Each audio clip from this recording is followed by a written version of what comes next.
jeux sur le sol, on sait. Et donc, oui, il faut faire un petit peu de place. Et au début, je pense que comme c'était certainement le cas pour vous aussi, c'est toujours une rupture douloureuse. Vous pouvez me confirmer éventuellement. Ah ouais. Oui, absolument, absolument. Pas du tout.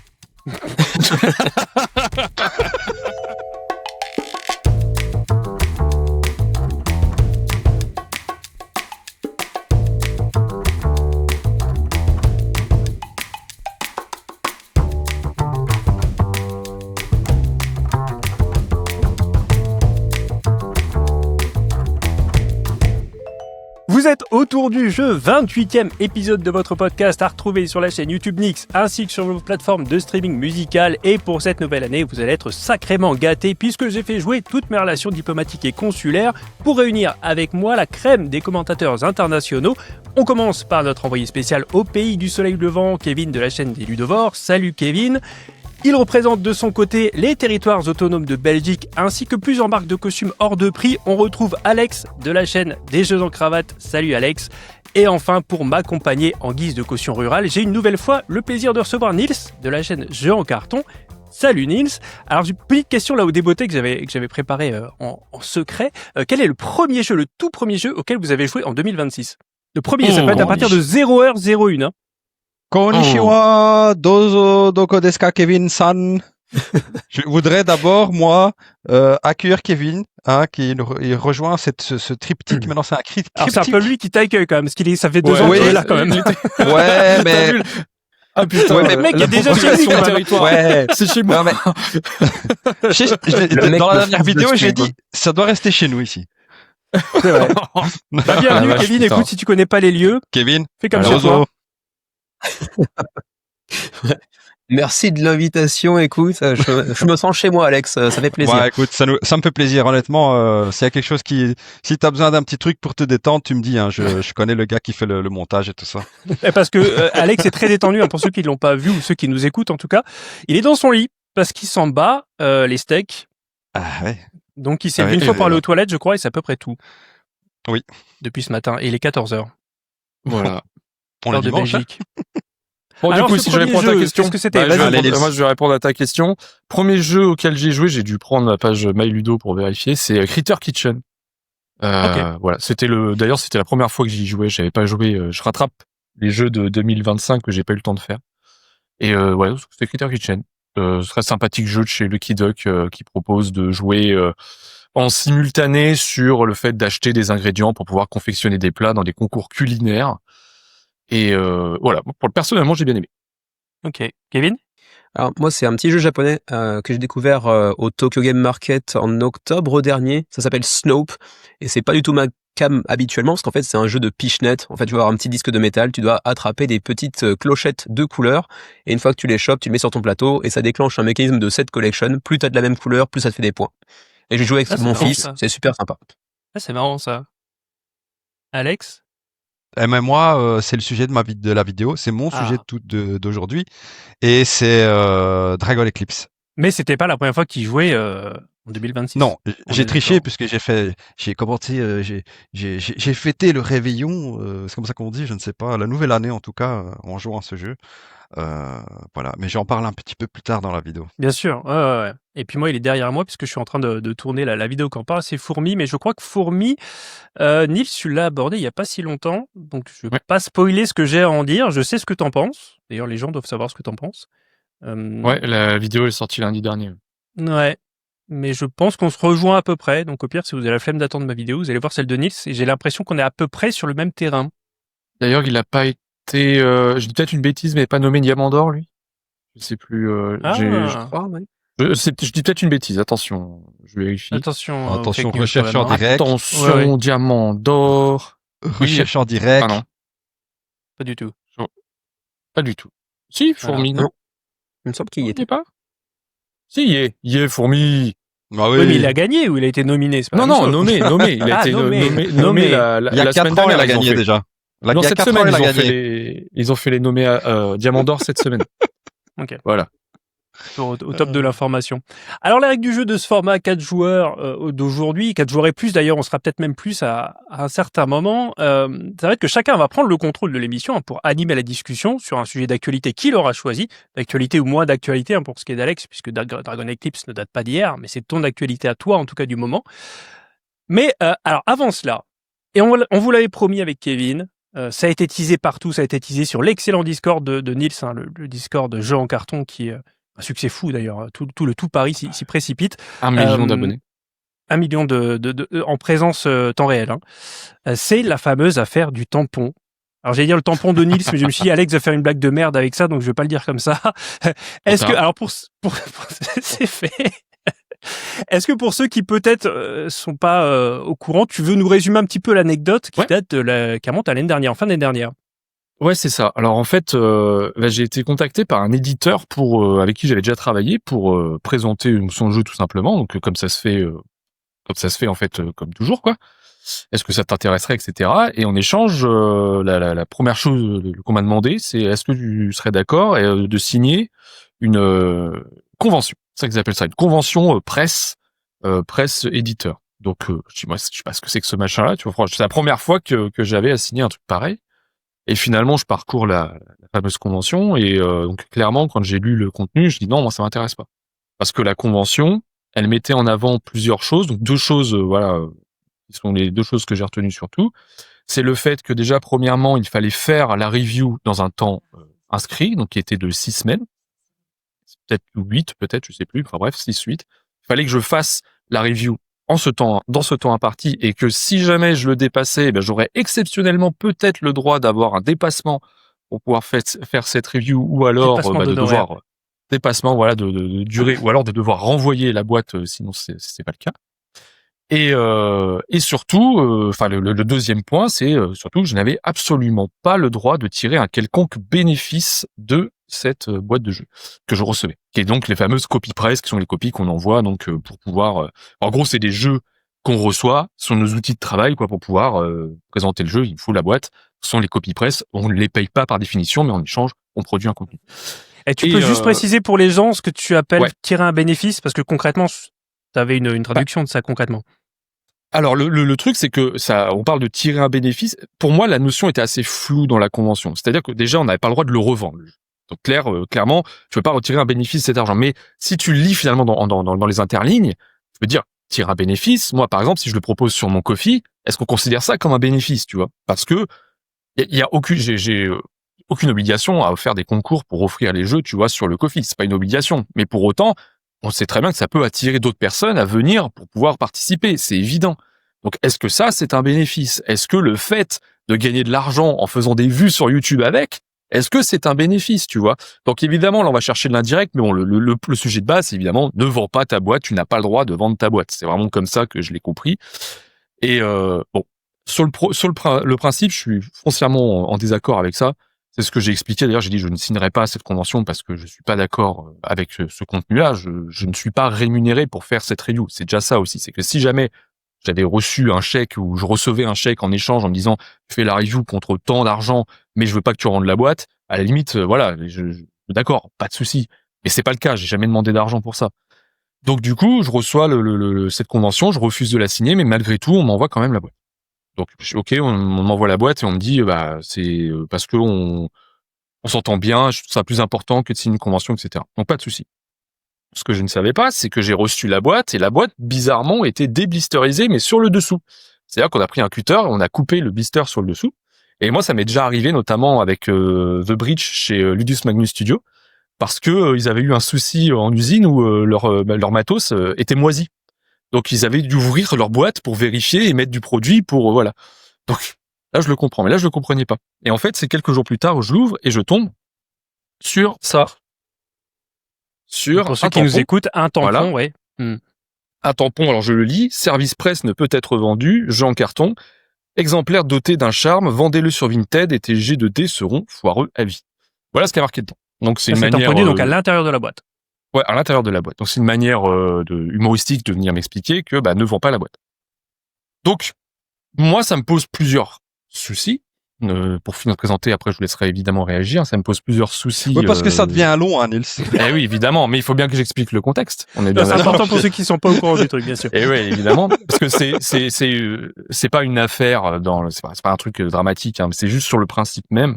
C'est-à-dire que on me demande de créer un contenu, de le publier sur ma chaîne, une chaîne que j'ai développée moi-même depuis plusieurs années. Ça, c'est du boulot, vous savez ce que c'est du boulot de faire de la création de contenu, c'est pas rien. Mais on m'interdit finalement la revente de cette chose-là qui pourrait éventuellement m'apporter quelque chose. Ça pourrait m'apporter, pas 20 balles, tu vois, j'en sais rien. Même si le but premier, c'était pas ça, parce que moi, le but premier, c'est de l'offrir sur le Ko-fi. Mais je peux pas. Parce que du coup, il y a un tampon qui est fiché dedans. Et donc, si, en plus de ça, comme c'est un jeu Legacy pour le coup que j'ai, il faut que j'achète un kit de recharge. Le kit de recharge, je le mets dedans et je l'offre sur le Ko-fi. Mais je peux pas parce qu'il y a un tampon. Donc, il n'y a pas de secret, hein. Le jeu, hop, c'est celui-là, c'est Once Upon a Line. Et c'est pour ça que c'est Legacy, donc c'est un jeu à gratter. Et du coup, la question qui se pose, c'est est-ce que vous trouvez ça, vous, normal? Est-ce que vous trouvez que ça va dans la logique des choses de venir imposer aux créateurs de contenu non rémunérés, j'insiste là-dessus, le fait de ne pas vendre leur copie presse? Alors, avant de vous donner la parole, moi j'ai 3 pistes que j'avais, c'est vraiment que je les ai préparées, que j'avais réfléchi à ce sujet-là. La première, alors Nils, tu le sais peut-être, vous le savez peut-être, mais ce genre de comportement, c'est-à-dire de la revente de ce qui arrive en presse, c'est des choses qui existent. Moi, j'ai été tombé, j'ai plus le nom, je l'aurais pas donné, mais je l'ai même plus en tête, sur un mec qui sur Ocasio vendait des jeux au nom de sa chaîne, qui se cachait pas du tout, en mode jeu à peine déballé, tu vois. Et même dans des cas comme ça qui sont éthiquement discutables, pour moi, c'est aux éditeurs de se renseigner et on renvoie au fait que les éditeurs maîtrisent mal et comprennent mal, en fait, cette mécanique de réseaux sociaux, à qui faire confiance, à qui faire moins confiance. Mais au-delà de ça, ce que j'avais envie de dire, j'avais 2 points. Le premier, c'est et alors? C'est-à-dire que même si tu revends ce jeu-là, je sais pas, un éditeur comme ça, il va envoyer quoi? Une dizaine, une vingtaine, je sais pas, de copies presse comme ça. C'est-à-dire qu'il va faire quoi? 10 ou 20 ventes en moins au pire, si après tu les revends derrière. J'ai pas l'impression que l'éditeur joue sa peau à quelques boîtes près, sinon c'est qu'il est vraiment en difficulté. Surtout sur un jeu qui est pas le plus coûteux à produire. Là, on parle de Once Upon a Line, et un jeu qui s'est plutôt bien vendu. Et l'autre, so what? L'autre, et alors? C'est de dire, en fait, c'est ton sujet, c'est que t'es ni payé ni remercié pour ton boulot, Nils. Donc, pour moi, c'est pas grand chose que d'être rémunéré avec un jeu dont tu peux éventuellement tirer un bénéfice ou avec lequel tu peux faire plaisir à ta communauté. D'autant que, et je termine là-dessus, si tu penses pas en tant qu'éditeur que la plus-value d'une review, ça vaut le prix d'un jeu, il faut pas la faire, en fait.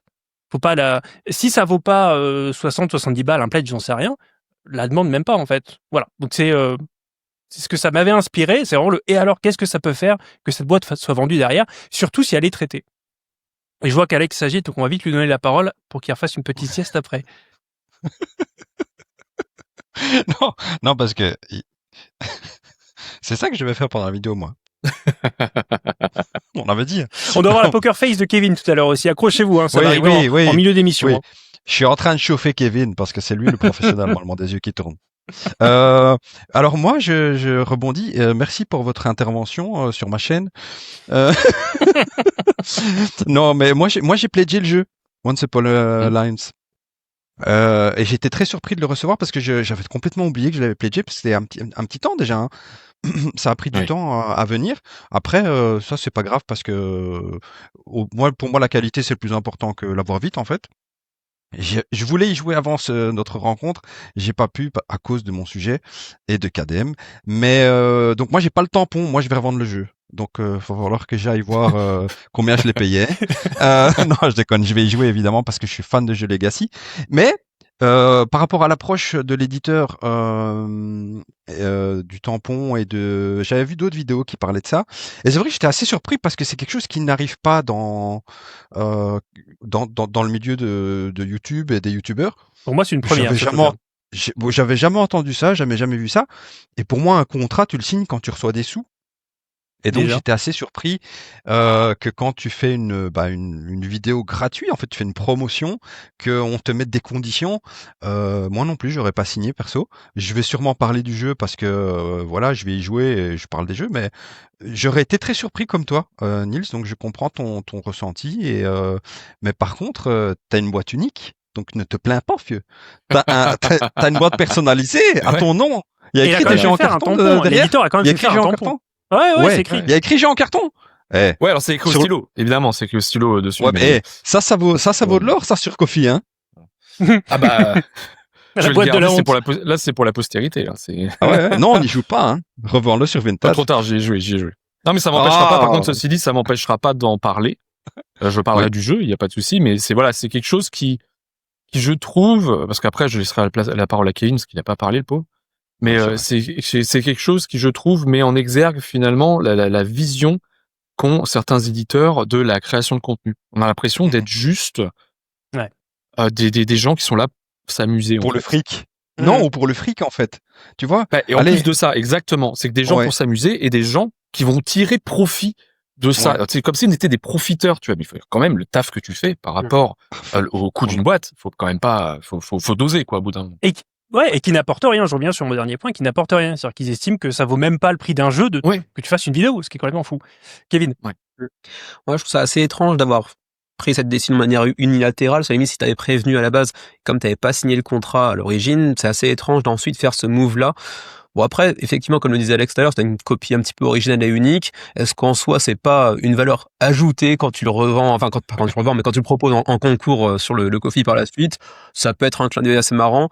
Mais c'est vrai que de la part de l'éditeur, je trouve ça assez moyen aussi, pour être tout à fait honnête. Et je pense qu'il y en a beaucoup parmi les spectateurs, mais également parmi les éditeurs qui n'ont pas forcément conscience de la quantité de travail qu'on doit abattre pour une seule et même vidéo. A fortiori quand celle-ci est pas payée, si on peut pas en plus en retirer un petit bénéfice. Enfin, c'est même pas le fait de pas pouvoir en retirer un bénéfice qui me gêne, c'est le fait que ce soit mentionné, stipulé clairement, qui me dérange plus en fait. Je suis complètement d'accord avec toi. Et il y a un autre sujet en fait du coup lié à ça, c'est que la boîte finalement, mettons j'ai pas de Ko-fi, j'en fais quoi? Je veux dire, j'ai plus de place chez moi. Là, tu vois, vraiment, littéralement, j'ai plus de place chez moi. Donc, je donne des jeux sur Ko-fi, je vends des jeux que j'ai achetés, enfin, tu vois. Et j'en fais quoi de la boîte? Non, mais voilà, tu vois, tu dis, qu'est-ce que tu fais? Tu le mets à la poubelle, le jeu, du coup? Tu vois? Carton. Si vraiment je respecte scrupuleusement ce qui est noté sur ce tampon, finalement, le jeu, je le prends et je le mets à la poubelle. Et je trouve ça pire que tout, en fait, tu vois. Donc, ça me rappelle. Est-ce que vous avez éventuellement tous des copies de proto que vous avez encore sur les bras et dont vous ne savez pas quoi faire? Ah oui. Moi, pas beaucoup. Je reçois très très peu de proto. Je m'en suis débarrassé. Ça me rappelle une histoire, alors Kevin la connaît puisqu'il est là depuis. Il était là avant Alex, figurez-vous. J'ai reçu un jour un proto qu'on m'a demandé ou fortement incité à détruire. On m'a dit ce proto-là, tu le donneras pas, donc tu le vendras pas, je vendrai jamais un proto, mais on m'a dit tu ne le donnes pas, je veux que tu le détruises. Et comme j'avais dit à Kevin, j'avais dû demander à ma femme de le faire parce que j'avais pas le cœur de détruire un jeu. Mais à la limite, je préfère ça au fait d'avoir des tampons dessus. Maintenant, j'ai refait le tri il y a pas longtemps, les protos qui ont 5 ans et dont personne ne veut, qui sont évidemment pas vendables, mais même pas donnables parce que des fois il y a pas les règles dedans, tu sais, c'est des protos quoi. Je finis par les bazarder quand même parce que on peut pas, ça peut pas être un musée en fait ici. Et je pense qu'on est tous d'accord. Ça prend de la place, hein. Bien sûr. Moi, ils sont dans le garage. Tu vois, en fait, j'ai le garage, je fais tampon pendant les années, tu vois, parce qu'il y a des protos qu'on m'a redemandé 1 an plus tard, tu vois. Parce que le jeu, parce que le jeu il est pas sorti, parce que enfin c'est du financement participatif évidemment. Donc on va dire il y a SN, du coup est-ce que t'as toujours ton proto, etc. Bah oui, il y a des jeux qu'on m'a redemandé 1 an plus tard et par chance j'avais encore le proto parce que j'avais pas fait de grand ménage, mais il y en a certains qui ont fini à la poubelle. Alors je le fais plus. Proto. Pardon, vas-y. Non, je suis content qu'on m'envoie pas de proto, je suis content. Qui problème que vous prenez, en plus de tout ce qu'on doit faire, vous prenez tous ces problèmes-là avec, vous êtes fous. À une époque, dans le contrat, c'était écrit, si tu réclames pas le proto dans le mois qui suit, j'en dispose comme je le souhaite. Je le mets plus maintenant, peut-être que j'ai tort, mais je l'ai mis longtemps parce que j'ai eu des soucis avec ça. On m'avait demandé des protos, même pour des campagnes échouées d'ailleurs, ou des mois ou des années après, on dit, le proto, tu l'as encore. Bon, après, ils vont rien te faire, ils vont faire quoi? Ils vont pas t'envoyer un huissier, mais par principe, je préférais prévenir que réclame-le maintenant, ou pas, quoi. Mais tu peux pas, ou tais-toi à jamais. Stocker, quoi. C'est ça, exactement. Ou qui se taisent à jamais. Pour finir, peut-être Nils, parce que en plus je sais que Dan nous regarde de temps en temps et ça se trouve il va voir ce segment. Est-ce que tu voudrais envoyer un bisou à Dan? Est-ce que tu voudrais lui faire une petite dédicace, un petit tampon? Non, c'est pas ça. Est-ce que t'as vu d'autres réactions de youtubeurs peut-être? Et est-ce que l'éditeur lui-même a réagi ou est-ce que t'en as parlé avec lui? Alors, concernant le tampon, je n'ai vu personne avoir la même chose. Je sais pas si toi, Alex, tu l'avais vu, mais moi, c'est pas le cas. Non, moi, j'ai vu une réaction par rapport au contrat. Mais le tampon, et parce que je pense que je suis le seul, entre guillemets, l'un des rares à l'avoir parce que j'ai refusé de signer la convention et que du coup, comme Dan voulait quand même bosser, on a fait comme ça. Il a mis un tampon sur ma boîte. Mais je pense que je suis le seul à avoir eu ce truc-là, quoi. Parce que je sais que dans ce cadre-là, en fait, dans avec Once Upon a Line, il a envoyé beaucoup de kits de démo. Tu sais, c'était juste des enveloppes, du coup, qui sont totalement invendables. C'est seulement des démonstrations. C'est pour essayer le jeu, en fait. Hein. Exactement. Ouais. Donc voilà. Mais en fait, t'as une boîte vraiment super unique. Hein. Ah ouais, c'est non, mais complètement, ouais. C'est C'est possible. incroyable. Bah, c'est Mais pour moi, ça, hein, t'es le plus connu d'entre nous. Hein. Je retiens t'es peut-être le seul, bah c'est vrai. T'es peut-être le seul à avoir refusé de signer, donc peut-être qu'il a créé un tampon spécialement pour toi, parce que le tampon, il a quand même dû le faire faire. Donc peut-être que Ouais. Ah bah oui. ça lui aura coûté Et en plus cher plus- de faire un et- tampon que ce Ouais. qu'il aurait perdu si t'avais vendu la boîte. Tu vois la dinguerie du truc. En plus, et je tiens à te dire que toi, tu as reçu une boîte presse. Moi, Dan, Moi je aussi, te fais ouais. un bisou, on ne se connaît pas, mais moi, j'ai pledgé le jeu, je n'ai pas reçu d'exemplaire. Écoute, il y en a qui sont juste plus connus que d'autres, hein, C'est c'est ça, tout. c'est ça. Ouais, c'est bien triste. Non, mais je suis Bon, content allez. de l'avoir pledgé quand même. Je le dis. Et oui, et j'en parlerai aussi parce que je l'ai reçu, donc moi en copie presse sans tampon, cellophané, alors que j'ai pas signé de contrat. Enfin bref, je sais pas pourquoi en fait. C'est des magouilles. Ça, c'est dégueulasse. Peut-être, C'est dégueulasse. Il y a du Des favoritisme. magouilles. Mais oui. Peut-être. Ouais. Est-ce que toi, Kevin, tu as reçu une copie presse au Japon? Non, je pense que les frais de port sont un peu trop onéreux, là. Ouais, c'est ça le problème. Ah, tu Il a penses envoyé ça, que le tampon, du coup. Ta Ça J'adore. serait exceptionnel. Ah, ce serait génial. Bon allez, on passe à nos débats parce que le temps donc file, hein. on a du pain sur la planche, donc Ouais. un quart d'heure par intervenant, donc nos intervenants de qualité qui vont chacun amener leur sujet et diriger ces échanges comme ils le souhaitent. Et on va commencer avec toi, Nils. Tu voulais nous parler en quelque sorte de bien-être au travail. C'est encore moi, mais c'est pas possible. Moi, je trouve que Nils parle beaucoup trop. Ouais, c'est vrai, mais moi aussi, je me trouve je- que je parle beaucoup. je- C'est- je vais Ouais, faire signer une ouais. charte. Je vais écrire une charte et je vais signer. Je vais demander à tout le monde de signer. Sinon, je vous envoie un tampon à la place.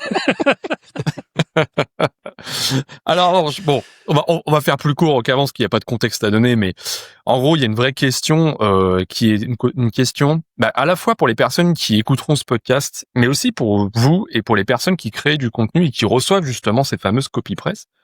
Est-ce que vous vous sentez aujourd'hui, à l'instant T, plus heureux en recevant du coup une quantité de jeux qui est plus conséquente que si vous n'étiez pas créateur de contenu, que le joueur que vous étiez avant d'être créateur de contenu?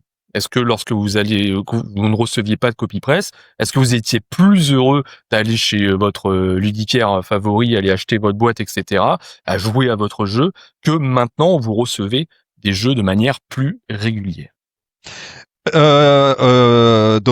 Doko desu ka. Non, merci. Ok. Alors, moi, pendant que tu parlais, effectivement, je traitais l'information et en fait ça dépend du jeu que je reçois. Il y a des fois je m'émerveille, je me dis oh je m'attendais pas à ça, c'est super. Surtout que moi je demande de moins en moins, tu vois. Ouais. Et donc je suis content quand ding dong bonjour c'est le facteur, j'ai un colis pour vous parce que le facteur parle comme ça hein, avec le vrai accent bruxellois. Et je dis oh tiens c'est sympa ils ont pensé à moi. Ah justement j'avais vu ce jeu, oh je connais pas du tout. Et en fait oui je m'émerveille toujours parce que je suis un gamin. Je vais toujours être un enfant, donc je suis très content hein, de recevoir des choses. Et il y a des fois, je me dis, ah bah tiens, celui-là, je sais pas ce que je vais en faire. Bon, et je lui donne la chance. Et puis je suis, tu sais, de temps en temps, t'es étonné, Ouais. tu dis ah bah c'est super, je vais en parler. Et de temps en temps, t'es déçu. Mais non, en règle générale, moi je suis un gamin, j'ai l'impression que c'est Noël à chaque fois. Après, je tiens à souligner, c'est pas tous les jours ou toutes les semaines que je reçois des trucs. Hein. Ouais. Parce que j'en demande de moins en moins. Moi, je dirais que ouais, ça dépend. Il y a des périodes où c'est toutes les semaines une boîte, et il y a des périodes pendant 3 mois je reçois rien. Mais non, en règle générale, moi je m'émerveille toujours un petit peu. Je suis content, les enfants. Papa, je peux ouvrir Et est-ce que je suis plus content qu'avant? Honnêtement, avant, j'achetais beaucoup de jeux. Je continue à en acheter. Et en fait, je suis juste un fou des jeux, quoi. Donc, je suis content quoi qu'il arrive et je dépense toujours des sous. Donc, Mais est-ce que tu rejoues à tes jeux, aux jeux que tu avais avant? Tu vois, vraiment, tes jeux que tu avais avant la création de contenu, les jeux que tu as achetés toi-même. Est-ce que tu y joues toujours aujourd'hui, tes jeux préférés, quoi? Oui, il y a des jeux qui ressortent. Après, de toute façon, on en a parlé avec Nico, avec qui je fais des vidéos. J'étais chez lui vendredi et je lui ai fait jouer à Cadem pour la première fois. Kingdom C'est Death très Monster, dur en fait. ceux qui... Kingdom Death Monster. Ouais, c'est mon jeu préféré, le meilleur jeu de tous les temps d'ailleurs. Et sa femme nous demandait si c'était vraiment un jeu, elle nous regardait jouer, elle comprenait pas. Et en fait, on a un appétit, moi et lui, on aime la découverte.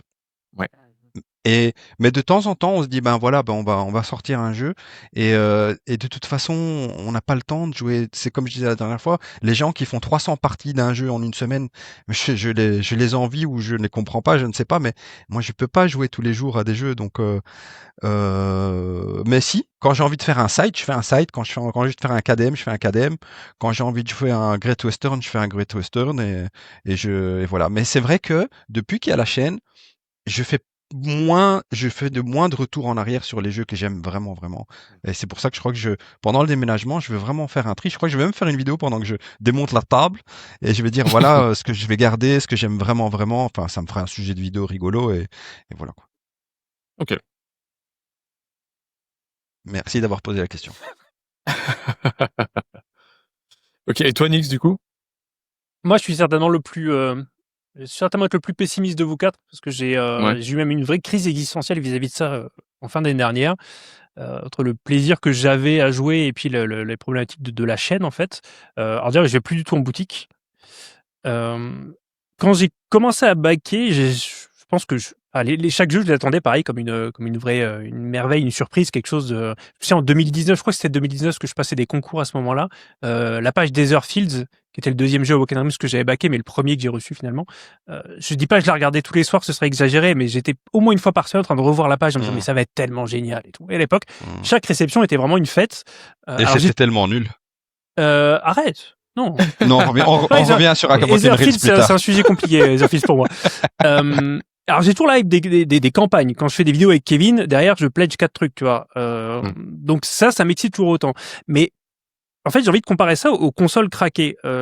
J'ai connu des gens, ça c'est peut-être moi maintenant, mais qui craquaient toutes leurs consoles, qui avaient 1 milliard de jeux. J'ai fait ça une fois sur ça faisait une DS, je crois, une Nintendo DS. Et en fait, je jouais à rien parce que j'avais tout. Et donc, je regardais 5 minutes et je passais à autre chose. Et aujourd'hui, c'est une belle analogie, ça. Ouais.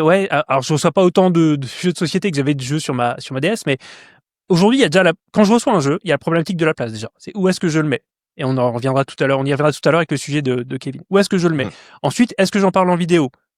Est-ce que je prends le temps là de bousculer l'agenda que j'ai déjà prévu pour l'essayer? Dans quelle vidéo je l'inclus? Comment j'en parle?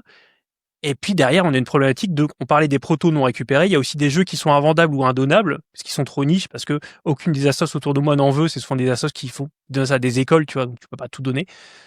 Donc, il y a plus de magie parce que, et c'était donc ma problématique sur laquelle je travaille encore, personnellement, en 2025, des jeux, c'est aussi du travail, tu vois. Et je trouve, peut-être que j'ai perdu cet équilibre entre m'amuser avec mes jeux et m'amuser à faire des vidéos. Et voilà, je cherche mon équilibre là-dessus. Donc non, j'ai perdu cette candeur que j'avais à l'époque de Etherfields. Et toi, Kevin, du coup, t'as à peu près le même setup que moi, avec beaucoup de boîtes. Et t'as l'occasion, toi, de jouer à tout ce que je vois que t'as du Tricerion, je vois que t'as du Conscience Mind, Scarface. T'as l'occasion de ressortir tout ça? Alors, principalement pour faire plaisir à Nix et puis ensuite pour installer un peu le suspense. Non. On a la Kevin Face. Malheureusement non. Je pense que ça fait partie des grosses frustrations que beaucoup d'entre nous peuvent ressentir et a fortiori Xavier, mon partenaire de la chaîne, qui lui a engagé un processus de écrémage assez violent, parce qu'il compte passer genre de 200 jeux à 60 environ en l'espace de quelques mois, parce que lui cette frustration il la ressent, il la prend de plein fouet, dans le sens où effectivement lui plus que moi encore il est particulièrement avide de gros jeux experts bienvenus et de all-in, quand on a 200 et que t'en sors 3 dans l'année, forcément. Et des all-in en plus que Xavier ne pledge jamais en dessous de 500 €, faut le savoir. Donc au-delà de la frustration, t'as aussi le compte en banque qui est dans le rouge, donc forcément ça picote un petit peu. Après moi j'avoue que j'ai un profil de joueur de par ma situation géographique qui fait que j'ai pas accès aux éditeurs comme vous pouvez l'avoir, ni même aux boutiques, parce que moi si je vais en boutique j'achète en japonais et c'est un peu relou. Donc je suis essentiellement quand même passé par des KS en règle générale, mais dans un sujet un petit peu connexe, je pense que en rebondissant un petit peu sur ce que disait tout à l'heure Adrien, t'as le plaisir de l'attente dans les premiers bacs, qui est toujours un énorme plaisir. T'as une attente longue, mais un plaisir qui est progressif. À chaque petite update que tu reçois, t'es content, tu es un petit peu excité. Un pledge, c'est un événement au début quand tu te mets un petit peu sur KS, sur GameFound. T'allais faire un peu de la première fois, la toute première fois. Mais c'est vrai que une fois que le processus des réceptions est enclenché, t'as des réceptions en flux continu. T'as plusieurs jeux par mois parfois. J'ai fait une vidéo récemment dont je reparlerai un petit peu plus tard où j'ai reçu 5 jeux d'un seul coup. Et du coup, comment dirais-je, l'excitation elle est un petit peu diluée aussi par la quantité. D'autant plus que tu sais à l'avance que tu vas pas forcément tous les sortir autant que tu le voudrais. Donc oui, il y a plus de frustration qu'au tout début, bien évidemment. Même si pour moi c'est pas à cause de réception de boîte par des éditeurs, mais je comprends tout à fait le sentiment. Ouais. Après, je fais l'analogie avec la réception de boîte avec des éditeurs, mais en fait, ça peut être même fait avec la boulimie d'achat. Tu peux te dire, parce que moi, avant que bien avant même que j'ai une chaîne YouTube quoi que ce soit, j'achetais énormément. Ouais, quand j'ai commencé à découvrir le jeu moderne, en fait, là, ça a ouvert une porte et il y a beaucoup de monde qui ont eu ce comportement-là. Je sais qu'il y a beaucoup de monde avec qui je me suis rapproché qui ont eu cette expérience-là de se dire, mais il y a des trucs de fous qui existent et donc t'achètes sur le marché de l'occasion, tu prends ça, tu joues 2-3 fois et hop, tu passes à autre chose, quoi. Et moi personnellement, je suis assez dans la même expérience que toi, Nix. C'est vraiment D'ailleurs, en ce moment, c'est marrant parce ça va rejoindre ton sujet aussi, Kevin. C'est que je suis en train de décrémer aussi ma ludothèque parce que c'est quelque chose qui me pèse mentalement. C'est vraiment quelque chose qui me pèse mentalement parce que je n'ai plus la place, parce que cette place, je suis en train de l'imposer finalement à ma famille. Ils sont très gentils, hein, évidemment, mais bon, c'est une maison quand même. Et mais tu vois, ça peut faire. Je prends toujours avec des pincettes parce que ça fait un peu problème de riche entre guillemets de recevoir des jeux d'éditeurs, etc. Faut mesurer ça au fait que j'en reçois.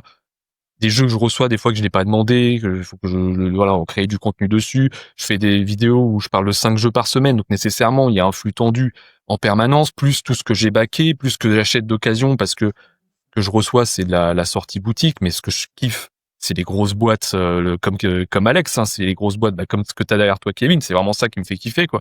Donc il y a beaucoup de jeux que j'achète en occasion à côté, qui sont des grosses boîtes qui prennent beaucoup de place. Donc il y a plein de jeux que je dirais que j'ai testé en tant que créateur de contenu, que si je les avais reçus finalement en n'étant pas créateur de contenu, si je les avais achetés, je les aurais conservés parce que j'aurais moins de jeux à la maison. Tu vois ce que je veux dire? Et que aujourd'hui, en fait, il y a plein de jeux, je me dis, ça, en fait, je l'aime beaucoup, mais je vais jamais le ressortir ou très peu. Donc, tant pis, tu vois, tu te fais un peu mal, hop, et tu le donnes ou tu le vends ou tu fais ce que tu veux. Et en ce moment, je suis vraiment dans cette phase-là où je me dis, c'est plus possible, quoi. C'est plus possible de voir tous ces trucs-là et de te dire, j'en profite pas. Et je préfère limite que quelqu'un en profite que moi, quoi. Ouais.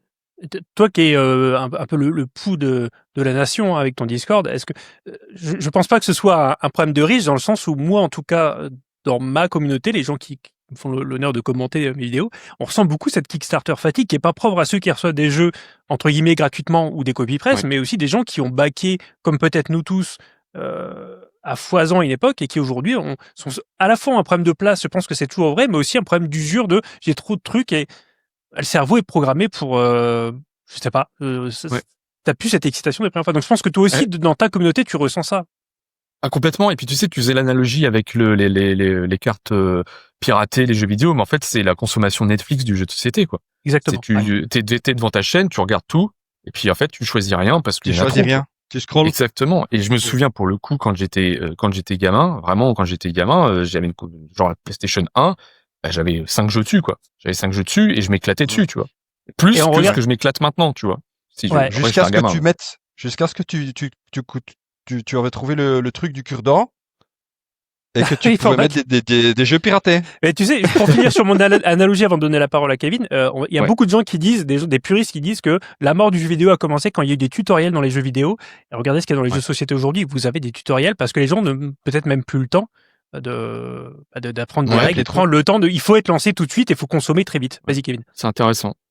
Ouais, en fait, je voulais juste rebondir sur ce que tu disais tout à l'heure sur la charge mentale ludique en fait qu'on peut ressentir quand on reçoit plus de boîtes qu'on ne peut en ressortir. Parce qu'en fait, on a, je pense, un petit peu tous, et je pense qu'on pourra le constater en commentaire aussi sous la vidéo, que on a une forme de paradoxe du choix en fait.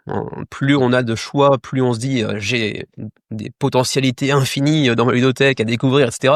Sauf que plus tu reçois des jeux, moins tu joues à chacun des jeux en question, et plus la pression elle augmente. Tu vois, il faut que je les teste tous.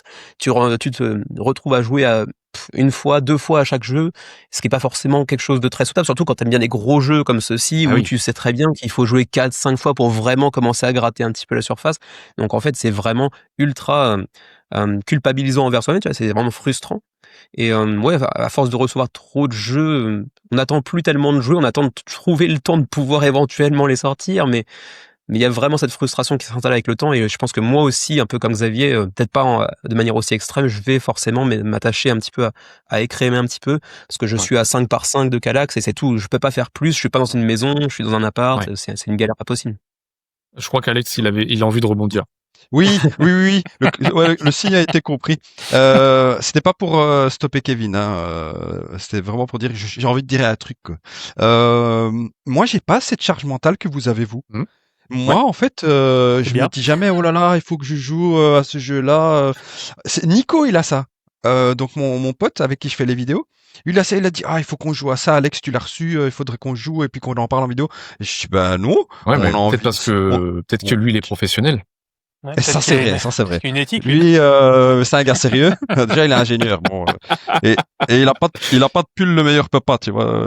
Le voilà, le forcément. Ça fait déjà 3 fois qu'il le montre avant l'enregistrement du podcast. Et en fin d'émission, vous aurez le bas, bien sûr, hein. Vous aurez le. Oui, évidemment. Ça, je vous montre ça d'office. Voilà. On avait dit la dernière fois que je montrais le bas. Moi, j'ai pas ça. Tout seul en plus. Pardon? Il se l'est probablement offert tout seul en plus. Non, ne m'obligez pas à faire venir toute ma famille pour témoigner. Non, je voulais vraiment dire que moi j'ai pas cette charge mentale, et je vous plains, je suis de tout cœur avec vous. Moi j'ai pas ça, moi, c'est vrai que c'est dur de choisir, mais il y a toujours un petit jeu, tu vois, que tu te dis, oh, celui-là j'ai envie d'y jouer. Et pas. Voilà. Et alors, si j'ai pas joué aux autres, j'avais ça, toute transparence oblige. Quand je commençais à recevoir des jeux au tout début, c'est-à-dire, il y a longtemps, parce que ça fait longtemps que je suis un professionnel, là, je pensais comme Nico. C'est-à-dire, oh là, on l'a reçu, il faut y jouer, il faut en parler. Mais non, en fait, non. C'est celui qui me donne envie, j'y vais. Voilà. Ouais, ok. Ouais. Et d'ailleurs, j'ai pris une bonne résolution pour cette année. J'en ai pas pour l'envideo parce que les gens s'en foutent complètement. Là, je le dis parce qu'on est entre nous, entre copains, qu'on rigole. Je pense que je vais produire moins de vidéos qu'avant. Et en fait, je vais jouer plus. Parce que je me rends compte que quand Nico vient, on se dépêche pour filmer et on a toujours espoir qu'après la vidéo, on va faire un KDM. Non. Parce que ça prend du temps. Les gens se rendent pas compte. Ça prend 2-3 heures pour faire une vidéo, quoi. Et j'ai dit à Nico, si tu viens 4 fois dans le mois, maximum une fois, on va faire une vidéo et on va jouer, quoi. On va prendre du plaisir. Voilà. Le but, c'est ça. Maintenant, jusqu'ici. Mais tu vois, après, pour juste terminer là-dessus, parce que je pense que sinon on va mettre beaucoup de temps, mais pour le coup, tu vois, moi j'ai pris le temps là, parce que j'avais fait une petite pause vidéo pour décembre, j'ai repris le temps de sortir certaines choses et j'y prends beaucoup de plaisir à ressortir les trucs qui m'ont vraiment fait kiffer. J'avais presque même oublié ce plaisir, tu vois, de te dire, tu ressors le truc, tu relis la règle, bon voilà, tu te remets dedans, et quand tu joues, tu fais putain, mais c'est vrai que j'avais vraiment kiffé ce truc-là, et tu reprends le plaisir du joueur que standard, si je puis dire, que tu es, et qui joue au jeu qu'il aime, quoi, tu vois. Et ça, je trouve ça, pour le coup, très gratifiant, quoi. Très plaisir. Sauf pour le jeu où le livre de règles te dit qu'il te faut un jeton qui n'existe pas dans la boîte. Et voilà, ça c'est encore un autre sujet. Il fait référence à une petite vidéo que j'ai faite sur Dominant Species Marine où, en gros, le livret de règles a été fait en lien avec la première édition, et dans la deuxième édition, qui était le sujet, il y a certains jetons qui n'existent plus. Et bref, c'était assez drôle. Elle était rigolote cette vidéo, je te le dis. Ouais, après, moi, je t'envie toi, Alex, parce que c'est vrai quand toi, Nils, tu sais ce que c'est, Kevin aussi, marginalement, tu reçois un jeu que t'as pas sollicité. Moi, malgré tout, et d'ailleurs, ma compagne me dit que je me prends trop la tête avec ça, je refuse d'accepter un truc si je travaille pas dessus. Je veux pas recevoir de trucs gratuitement si je fais pas un travail. C'est peut-être un peu trop rigide de ma part, et donc, les moments où, là, tu vois, j'ai un petit peu surfé et capitalisé sur la vidéo qu'on a faite tous les trois et qui a bien marché, je me suis dit, je peux laisser dérouler un peu. Et c'est pareil, je ressors des trucs, alors c'est mes kiffs à moi, mais tu vois, je ressors un Endless Winter, je me dis, ouais, mais j'aime toujours autant ce jeu, j'aimerais tellement en faire un de temps en temps. Et voilà, et donc j'arrive à ces moments où je me dis, ouais, mais le jeu que j'ai reçu et que j'ai pas demandé, bah, j'ai pas envie d'y jouer. Moi, je veux ressortir mon jeu que j'aime bien, Ouais. et c'est difficile, je pense, de trouver l'équilibre. Voilà, Mais je t'es pas terminerai là-dessus. obligé, tu sais. Moi, je pense Non, je qu'il y a, sais. peut-être pas tous les éditeurs comme ça parce qu'ils tous travaillent différemment. Il y en a qui t'envoient, comment dire, une fiche à remplir et tu dis, bah, ouais, je suis intéressé par celui-là. Le Kidog fait ça, par exemple. Ouais. D'autres aussi. Mais certains t'envoient des jeux, c'est le jeu, ma petite Lucette, hein, ils font du phishing, tu vois. Et si t'en parles pas parce que t'as pas envie d'y jouer, bah, tu t'y joues pas et tant pis, quoi. Voilà, c'est le jeu. C'est comme ça. Ouais, Faut pas se casser la tête, hein. t'as bien raison. C'est toujours toi qui as raison, de Bah toute ouais. façon. Mais vous verrez quand vous aurez même les problèmes Au de prostate que plumard, j'ai à cul mon nu, âge. Bah il oui. s'en bat Je vous complètement. montre maintenant ou en fin de vidéo? Il y a pas une laisse-le, vidéo, laisse-le. on fera pas un podcast avec toi sans qu'on entende parler de ta prostate. Ah Ouais. non, ça c'est certain. Non, Mais ça je va arriver, souffre je de pense. ça, hein, psychologiquement. Ouais, pas Mais comme ça toi, se voit. Ouais. Ouais. Ouais. Ouais. T'es un- Je consomme des pilules bleues, hein. Allez, on passe maintenant au sujet de notre Marie Kondo local, qui voulait prolonger, je crois, la réflexion que tu as vue sur ta chaîne sur la taille de la ludothèque. Oui, bon après, si vraiment Alex veut dédier une partie à sa prostate, on peut supprimer la mienne, c'est pas un souci. C'est une question de taille, en plus, c'est intéressant. non. Supprimons ta prostate. Kevin San, c'est à vous. Non, oui, effectivement, j'ai récemment proposé une petite vidéo parce que en fait simplement j'ai proposé 5 cartons de vente de jeux et le même jour j'ai reçu 5 cartons d'arrivage de KS et du coup forcément ça déclenche des petites réflexions qu'on se fait de plus en plus tous, hein. Je pense que ça rejoint certains pans de conversation qu'on a eu un petit peu plus tôt sur la place qu'on a ou généralement qu'on n'a pas plutôt. Et en fait je voulais même vous proposer un petit concept. Voilà, parce que voilà, on produit du concept ici, hein, quelque part. C'est un Allez. petit peu l'intellectualisation, vous voyez, parce que on parle assez fréquemment d'un concept que je pense tout le monde a entendu parler ici. Hein, c'est le concept du FOMO, hein, la peur de rater quelque chose, et ça rejoint ce que tu disais tout à l'heure, Alex. Hein, on a tous parfois sur KS, sur GameFound, un petit jeu qui fait on l'avait pas vu venir, mais celui-là, j'ai quand même bien envie d'y aller, même si il va pas sortir, il va prendre la poussière pendant 6 mois, mais bref. Moi, j'ai un petit peu plus maintenant. Alors, c'est un truc tout nouveau. Je vous le propose. Vous me dites si c'est de la merde ou pas. Ouais. Hein, j'ai essayé de trouver un truc proche. Le FOSO. FOSO. Alors bon, bien évidemment, j'ai essayé de coller à l'anglais. Hein, donc le Fear of Shelf Oblivion. Donc la peur de voir les jeux dans l'oubli de la ludothèque. C'est beau. Voilà. Et du coup, ça bon concept. déclenche bien sûr beaucoup de frustration et au-delà de ça, la place, comme on l'a dit tout à l'heure, elle est très très limitée. Là, j'essaie de regarder un truc à peu près clean, mais j'ai aussi 2 piles sur une chaise là-bas, ça ressemble à rien, c'est moche. Mais je pense qu'on en est tous un petit peu là. Hein, on a des jeux sur le sol, on sait. Et donc oui, il faut faire un petit peu de place. Et au début, je pense que comme c'était certainement le cas pour vous aussi, c'est toujours une rupture douloureuse. Vous pouvez me confirmer éventuellement. Ah ouais. Oui, absolument. Pas du tout. Elle ne connaît pas de rupture douloureuse. Le mec est dans la béatitude absolue. Alex ne connaît que la rupture joyeuse. Pas du tout. Il se fout de tout. Il est bien. Aucune attache. Moi, je suis dans mon lit, hein, les gars. C'est vrai en plus. Il est vraiment dans son. Voilà. Zéro complexe. Et toi, Nix, qu'est-ce que t'en penses du coup? Les premiers départs. Les premiers départs, ouais, remonte un peu les premiers départs. Moi, je dirais que, parce que j'avais un petit peu préparé mes réponses, j'ai un peu triché, je suis un peu en phase 3 en fait, et je veux bien avoir votre avis là-dessus.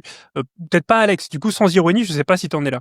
Il y a cette première phase où tu back énormément. Moi, je recevais, pendant le Covid, là, c'était plusieurs jeux par semaine, tellement j'avais backé avant. Ensuite, on épure, donc il y a eu cette phase où, bon, j'ai déjà 3 bons jeux de pause ouvrier dans ce thème-là, j'en ai pas besoin de 4, et donc on commence à épurer. Et quand ça suffit plus, et c'est là que j'en suis en ce moment, on en vient à virer des jeux juste par leur taille. C'est-à-dire que là, je pense que ma ludothèque, il n'y a plus que des jeux que j'adore ou que j'aime beaucoup, parce que j'ai beaucoup épuré, et il faut quand même que j'en enlève. Et du coup, ça se joue à la taille ou au poids ou à la transportabilité, c'est-à-dire est-ce que je pourrais le sortir ou pas raisonnablement. Mais là, ça devient un crève-cœur. Plus, je pense qu'avant, où j'avais backé, je pense, une crotte sur 5 jeux, tu vois, ou même peut-être un petit peu plus d'ailleurs. Là, il n'y a plus quasiment que du bon, façon de parler. Et il y en a derrière moi, tiens, tu vois, il y a la trilogie des Royaumes de l'Ouest qui est là. J'adore ce jeu. Il n'est pas sorti depuis peut-être 2 ans. J'adore cette trilogie. Certains plus que d'autres, mais je peux pas le vendre. C'est impossible. Et pourtant, il sort pas. Je connais pas ce jeu. Voilà. Ah oui, c'est vrai? Je connais pas la trilogie de l'Ouest. Non, Ok. je connais Euh, J'ai arrêté à la première, au premier truc que j'avais pas accroché, mais je reconnais les qualités. Mais je t'ai interrompu, donc je vais juste dire, moi, par exemple, par rapport au pledge, moi, j'ai des phases, évidemment, comme vous. Moi, moi, en fait, je back que des jeux narratifs à campagne. Je ne back pas, il y a très, très, très peu de fois où j'ai backé un jeu que je sais qui va sortir en boutique parce que généralement, les postes d'ouvriers, les jeux de cartes, ça sort en boutique parce que c'est pas compliqué à produire. Mais donc, moi, la peur de rater quelque chose, c'est justement les grosses boîtes narratives. D'ailleurs, je sais pas si je peux le dire ici, mais j'ai craqué il y a pas longtemps sur The Elden Ring, le jeu de société. Ça, c'est un de mes plus gros pledges. Et en fait, j'avais peur de jamais l'avoir et j'adore Ouais. le jeu vidéo, j'adore les jeux narratifs à campagne, c'est tout ce que j'aime. Et donc, en fait, j'ai craqué, j'ai pris un petit crédit. Et mais par contre, je ne pledge pas tu vois, par exemple, tous les Agricola et Ouais. tous les trucs comme ça, tu sais, les revisiter. Je pledge pas parce que ça va sortir en boutique. Et à ce moment-là, si j'en aurais envie, je l'achèterai. Voilà. Ouais. Voilà. Après, c'est vrai que si tu regardes vraiment le fear of missing out, donc vraiment c'est le FOMO, c'est le concept de base du financement participatif. De toute façon, clairement tout Bien est sûr. fait autour de C'est ça. basé Il faut ça. que Ouais, ouais. Et moi, je suis totalement un client victime, si je puis dire, de ce Ah ouais, truc-là, pareil. parce que t'as le fear of missing out qui s'ajoute à la collectionnite. Et là, t'as les deux, t'as le combo parfait de j'ai plus d'argent. Et et ce qui se passe, c'est que ça va, pour ma part, comme je te le disais, tu vois, il y a des jeux que j'achète a posteriori. Par exemple, là, il y a pas longtemps, j'ai acheté Freedom 5 chez Arcane Wonders. Donc c'est une grosse boîte sur les super-héros, voilà.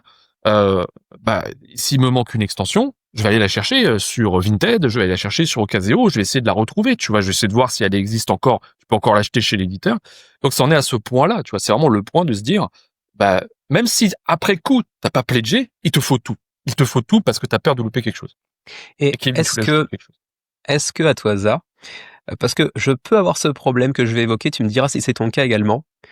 Est-ce que le fait d'avoir de la FOMO parfois, elle va pas même te mettre un contre ton camp dans le sens où tu vas te justifier ta propre FOMO en te disant bon, j'ai payé tellement cher sur ce pledge parce que je voulais tout que je suis obligé de le sortir et il va sortir, c'est sûr, tu vois. Ouais. Ah oui, oui, bah, Ouais. absolument. Non, mais c'est absolument. En fait, il y a des trucs. Déjà, c'est marrant parce que tu le vois, ce comportement-là, finalement, que t'as. Il y en a qui l'ont, mais de manière totalement exacerbée sur les réseaux sociaux, où ils vont se sentir totalement investis d'une mission, de venir te vendre le jeu, à quel point il est génial, à quel point ceci, parce qu'ils sont tout pris. Et j'ai moins ce cas-là. Pour moi, enfin, personnellement, j'ai moins ce cas-là parce que ça m'est arrivé de pledger. J'en avais fait même une série de vidéos de pledger des trucs de merde. C'est vraiment, il y a une période où je pledgeais n'importe quoi. Mais avant Covid, j'ai pledgé n'importe quoi. On va parler de Go On Board après d'ailleurs. Mais vraiment, j'ai pledgé des trucs. J'ai pledgé des trucs. J'ai pledgé Vas-y. des trucs totalement absurdes que j'ai reçus. À la Et jugulière. mais donc ouais, t'as des jeux que tu reçois, tu te dis, par exemple, tu vois derrière toi, je vois que t'as Unconscious Mind. Moi, il est toujours pas ouvert, quoi. Et chez moi, il est toujours pas ouvert. Et mais je vais pas m'en séparer. J'y ai joué parce que j'ai joué la version boutique et je l'aime beaucoup. Mais tu vois, j'ai pas ressorti ce jeu-là et c'est quelque chose qui Moi, je sais personnellement pourquoi tu l'as pas ressorti. Vas-y, Non, je balance peux tes pas. connes. Bon, je peux pas dire ça en vidéo. Alors, Parce que j'aime beaucoup Lucky Duck. Moi, j'ai pas réussi à faire une seule partie d'Unconscious Mind. Je comprends pas les règles. Je l'ai lu plein de fois. J'ai vu les vidéos de Ah, Guillaume qui en parle. J'ai envoyé des messages à Zeugma parce que j'ai regardé ses vidéos en solo. Je lui ai dit, Zeugma, j'arrive pas à jouer au jeu. Et j'en ai parlé en vidéo, en fait, je pourrais le dire. C'est que ouais, j'ai pas réussi à faire une seule partie. Je comprends pas les règles du jeu. Donc, c'est pour ça que tu n'y joues pas. ouais. Aussi, pour le coup, j'ai joué, j'ai vraiment Hein? beaucoup aimé, mais j'ai joué à la version boutique. Mais bref, quoi qu'il en soit, je te rejoins sur le côté totalement FOMO et plus collectionniste qui fait que je me retrouve avec un tas de choses qu'aujourd'hui n'ont aucun sens. Tu vois, là, j'ai la totale de Vampire Chapters, le jeu, il est pété. Je sais pourquoi est-ce que j'ai encore ça, tu vois. Bah, il est là, il me Parce qu'il est regarde. bien. Bah oui, mais enfin, il est quand même, Oui, il est quand même bien pété, tronqué, ouais, il est quand même vachement pété, quoi.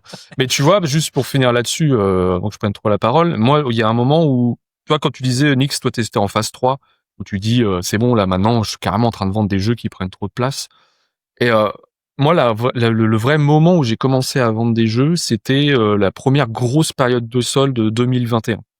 où là, j'ai reçu énormément de choses. J'ai acheté énormément, j'ai reçu énormément de choses. Et je me suis retrouvé face à ma ludothèque à me dire, mais pourquoi j'ai fait ça?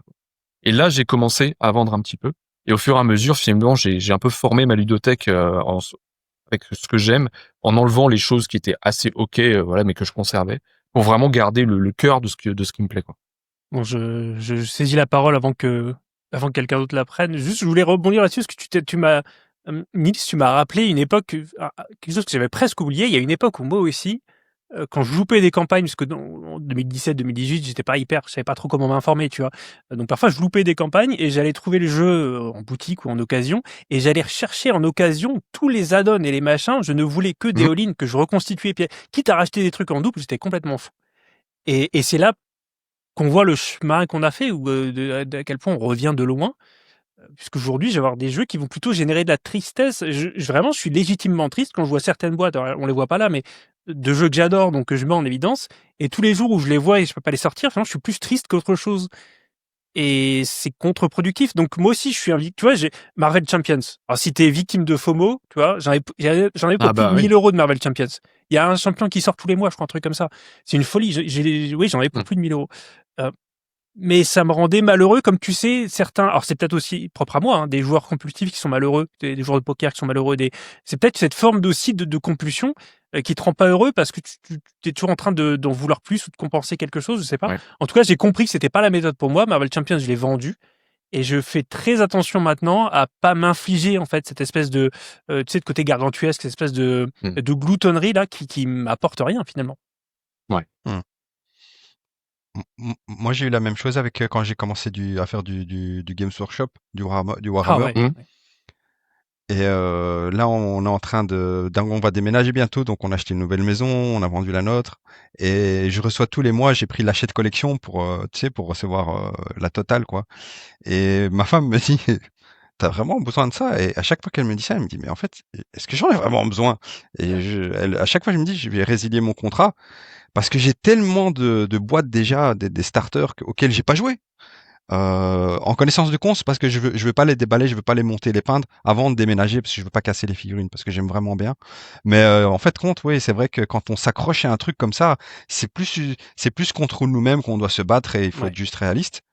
Mais c'est de nouveau en lien avec mon sujet à moi, mais on n'y est pas encore, et je crois que nos sujets se lient, et cette émission est vraiment bien préparée. C'est bien fichu quand même. Je sais pas qui a géré ça. C'est vraiment. Non, c'est sans filet, hein. Ah, tu as préparé ça? Ça se voit pas. Là, juste, alors, on va peut-être rendre son sujet à Kevin, mais juste, Niche, je voulais te demander, parce que c'est toi qui as lancé le truc là-dessus. Tu parlais justement de remplir tes boîtes avec des extensions, des petits add-ons, de machin et tout. Est-ce qu'il t'est déjà arrivé, parce que moi, ça m'est arrivé, de presque consciemment te dire, je l'achète en sachant très bien que ça sortira pas, mais il me le faut pour compléter la boîte. Ça m'est arrivé. Et quand on est même conscient, t'as plus aucune excuse. Enfin, moi, non, mais moi, je m'estime déraisonnable. Totalement, je le sais, et je le fais encore aujourd'hui. Ah oui. Tu vois, et en fait, c'est un effet très particulier, parce que parfois même, cet aspect complétiste va me forcer à ne pas pledger un jeu entièrement. Parce que ça m'est arrivé notamment sur la toute première campagne de Too Many Bones, et qui est un jeu que j'adore. Et il y avait tellement de boîtes, tellement de choses que tu pouvais pledger, que je suis retrouvé en face de quelque chose de me dire, mais j'ai pas envie de pledger que la boîte de base, donc je ne prends rien. Et c'est stupide, parce que si tu mets voilà, vraiment d'un point de vue concret, tu te dis, mais tu te prives d'un jeu que tu vas adorer. Extra. Ouais. Parce que tu peux pas prendre le reste. Et c'est vraiment ce qui m'est arrivé. Ça m'est arrivé parce que c'est l'aspect complétiste et le côté de me dire, et je sais pertinemment que si j'achète la boîte de base, il va falloir que je retrouve tout le reste à un moment ou à un autre. Donc c'est stupide, mais c'est le financement participatif qui a induit ça. Il y a peut-être une tare de base, hein, c'est possible. Mais en tout cas, le financement participatif a réussi à travailler sur ce côté-là de ma personne, qui fait que il y a des comportements bizarres comme ça qui me font dire, moi une page financement participatif qui me propose 1 milliard d'add-ons, petite croix et je me barre. C'est une torture, exactement. Et du coup, ça te permet de récupérer ton sujet, Kevin, puisque Xavier est exactement comme ça, peut-être même plus que nous. En mode, s'il y a trop de trucs qui seraient trop compliqués, comme je veux tout ou rien, du coup, je prends rien, quoi. Ce qui est de la folie, ça, c'est pas du tout rationnel, c'est fou. C'est pas rationnel. Non, c'est pas rationnel du tout. Après. Ouais. Et d'ailleurs, Nick, ça va te surprendre, c'est un peu un scoop pour toi à mon avis, mais quand on parle de Xavier qui veut écrémer sa ludothèque de fond en comble, il va se séparer justement de Too Many Bones alors qu'il a la totale. Non, il a le Trove Chest et tout en plus. Ouais. Ah Il là a là. la totale, tout ce qui est sorti Et jusqu'à bon. présent, et il adore le jeu, mais il va s'en séparer. Oh là là. Ah, mais il est en phase 3 aussi alors. C'est-à-dire que on vire plus les mauvais, on vire juste les gros. Les Il est gros comme qui moi, sortent en pas, fait. quoi, j'imagine. Et en phase 4, là je crois que c'est en phase terminale maintenant. Non Fallait checker la prostate avant. Hein. Ouais. Fallait appeler Zugma. Ah, plaisir. Zugma, on t'embrasse. J'en suis pas encore au même stade que toi, Adrien, dans le sens où j'ai encore des jeux où, ouais, par exemple, là, je regarde à côté de moi, je me dis, bon, celui-là, il peut partir. Ça me fera pas trop mal au fondement, tu vois. Il y en a quelques-uns encore, je sais qu'ils vont pouvoir partir sans trop que ça me tire une larme, mais on commence quand même progressivement à rentrer dans le dur. Après, il y a aussi des jeux que je dois acheter par le biais de l'agence pour laquelle je bosse, pour voir s'il y a un potentiel, etc. Donc ça, c'est plus pour le boulot, j'ai moins de regrets à m'en séparer par la suite. Mais je sens que l'année 2026, ça va être un petit peu un tournant pour moi, où je vais certainement vendre pas mal de jeux. Et j'ai peur que ça me fasse pas suffisamment de place pour ceux qui vont arriver encore derrière, parce qu'il y en a encore une dizaine, une quinzaine qui vont arriver, et généralement c'est plus ce format-là que ce format-là, par exemple, tu vois. Évidemment. Et c'est ça le problème. C'est qu'on n'arrête Et- pas d'en acheter. Ouais, d'en acheter, d'en recevoir et des boîtes de Nous sommes des plus grosses. pigeons. Moi, je vous conseille vraiment de faire comme moi. Hein. Les core box d'Awoken Realms sont très très bien. Il y a largement assez de contenu dedans. Oui, Et, je fais parce que oui. Mais c'est mon sujet, arrête de me voler mon sujet. ouais, non, mais non, mais on a plein de choses à dire là-dessus. Mais c'est toi qui parlais tout à l'heure. Oui, bon, on y reviendra tout à l'heure. Mais justement, on va y venir peut-être maintenant. Je vais commencer à faire la transition tout doucement. Oui. Et mon sujet, c'est d'abord une question que je me suis posée à un moment, parce que je crois que Kevin, on en avait discuté peut-être bien à l'été 2025. Et donc cette question, elle est revenue quand j'ai vu que le dernier Go On Board, The Witcher Legacy, avait explosé le record de endgame, avec donc 5 jours de endgame. Alors pour ceux qui connaissent pas, en gros, à la fin d'une campagne, il y a une espèce de petit timer de quelques minutes qui se lance. Et donc si un backer repledge le jeu, ça relance le timer, ça permet de prolonger la campagne sans vraiment de limite. Et donc ça permet à GameFound de générer de l'engagement. C'est ce qu'ils cherchent à faire depuis des années. Donc Je connaissais pas ce truc de endgame. C'est un peu Ça fait moins d'un an, je crois. Hein. Ouais, ils avaient ouais, ok. tenté des trucs approchés. En fait, ça se rapproche du train de la hype de Twitch avec les subs. Et en fait, c'est juste pour générer de l'engagement et générer du clic et de l'argent, hein, tout simplement. Sachant que, et ça s'est certainement fait un petit peu là, marginalement, des communautés peuvent s'organiser pour lancer un train qui va durer pour battre un record, tu vois. Donc, comme ça, tout le monde est gagnant. L'éditeur fait plus de pledge et ça dure plus longtemps. Et donc, je me suis dit à ce moment-là, comme je me posais déjà la question cet été, est-ce que Go On Board est un petit peu le nouvel Awoken Realms? Alors, j'ai une histoire compliquée avec Awoken Realms. On y reviendra. Je vois que Alex était à l'affût. On y reviendra quand on va parler de son sujet. Je traiterai de toute façon dans une vidéo le mois prochain de tout ce qu'est Awoken Realms, puisque Nils, tu m'as fait l'honneur de me mettre en relation un petit peu indirecte avec eux. Toujours est-il que la réponse que j'ai trouvée en faisant mes petites recherches était un petit peu nuancée au-delà des apparences. C'est-à-dire que Go On Board actuellement n'atteint pas les sommets d'Awoken Realms comme la dernière campagne de Nemesis qui a fait plus de 20 millions de dollars, on n'en est pas encore là. Faut pas oublier non plus qu'Awoken Realms dispose d'une force de frappe qui est massive parce qu'ils ont GameFound et ils ont beaucoup de partenariats autour. Et puis on peut peut-être le rappeler, c'est que Awoken Realms, c'est le patron de GameFound. C'est ça, c'est leur plateforme qu'ils ont créé, ils ont taillé pour eux. Ouais, c'est ça, exactement. Et il y a eu quand même quelques couacs de sortie sur certaines productions de Go On Board, alors que Awoken Realms, malgré les retards un petit peu chroniques, a quand même une machine qui est bien huilée. Donc, en l'état, on peut pas dire, à mon avis, que Go On Board est le nouvel Awoken Realms. Je vous donne la réponse tout de suite parce que la question, c'est pas ça. J'ai en fait deux questions à vous poser, et vous répondez comme vous voulez à l'une, à l'autre, aux deux, ou même à aucune des deux si vous n'avez pas envie. La première, c'est peut-être la plus simple. Je me suis posé la question, est-ce que Awoken Realms fera encore plus gros s'il adaptait des licences qui n'étaient pas des licences de niche, puisque Stalker, c'est plutôt une licence de niche, puisqu'il a finalement les ressources pour faire du Glass Cannon Unplugged. Donc, est-ce que ça le magnifierait et est-ce qu'il exploserait les records à la Go On Board, ou est-ce qu'au contraire, ça le contraindrait, ça décevrait son audience et ça le desservirait au final? Et question numéro 2, c'est exactement l'inverse, et c'est, je pense, la question la plus intéressante des deux. Est-ce que Go On Board ferait la moitié de ses chiffres s'il n'avait pas les licences CD Projekt Red, parce qu'il n'a sorti que des adaptations de licences jusque maintenant. Nils, on parlait l'autre jour de The Witcher, Pass of Destiny, qui est quelque part au-dessus de moi là, que tu qualifiais, je crois, de OK game. Enfin, on était d'accord sur le fait que c'était bien, mais que c'était pas non plus extraordinaire. Malgré tout, ils explosent encore les records avec Legacy, et c'est pas prêt de se terminer. Donc, il n'y a pas de signe de lassitude pour une licence qui est en plus en vogue. Mais donc la question c'est qu'est-ce qui resterait s'ils n'avaient pas qui QUI resterait s'il n'y avait plus la surcouche sorceleur à poser à leur jeu et la caisse de résonance finalement de l'éditeur de jeux vidéo. Je lance Alex qui est très agité. De toute façon vous aurez tous la parole. Oui, c'est parce qu'en fait, quand toi les coulisses, on a préparé un tout petit peu le fil conducteur, et quand tu mentionnais Go On Board, je suis vraiment un chenot là. Je savais pas que c'était l'éditeur de Witcher Legacy que j'ai backé. J'ai rien backé d'autre de chez eux avant parce que je me doutais que ça allait être Schnoll, et j'ai eu raison, je pense. Mais par contre, celui-là, waouh, ça m'a vraiment titillé très fort. Et je crois que vous y êtes aussi pour quelque chose. À mon avis, vous avez parlé du jeu. En tout cas, j'ai backé. Vous n'avez pas parlé du jeu encore, pas du tout. Legacy. Non, du tout, en tout cas, j'ai vu des vidéos et ça m'a vraiment titillé. Donc j'ai backé. Mais ce qui est fou, c'est que moi, je connais pas le nom Go. Tu me dis Go On Board, je sais pas c'est qui. Voilà. Ça, c'est vraiment un professionnel. Juste si je peux me permettre, une escroquerie totale. Vas-y, juste corriger ce que tu as dit. Tu as dit qu'ils n'avaient fait que des jeux sous licence CD Projekt Red, c'est pas le cas. Hein. Ils ont fait aussi Valhalla et ils ont fait Titan. Oui, alors c'est l'ancien deuxième imposteur de la chaîne. Deuxième imposteur. Voilà. Alors du coup, c'est quoi? des ballons. C'est les ballons. Les retours des ballons. On n'arrivait plus à avoir les ballons en coulisses.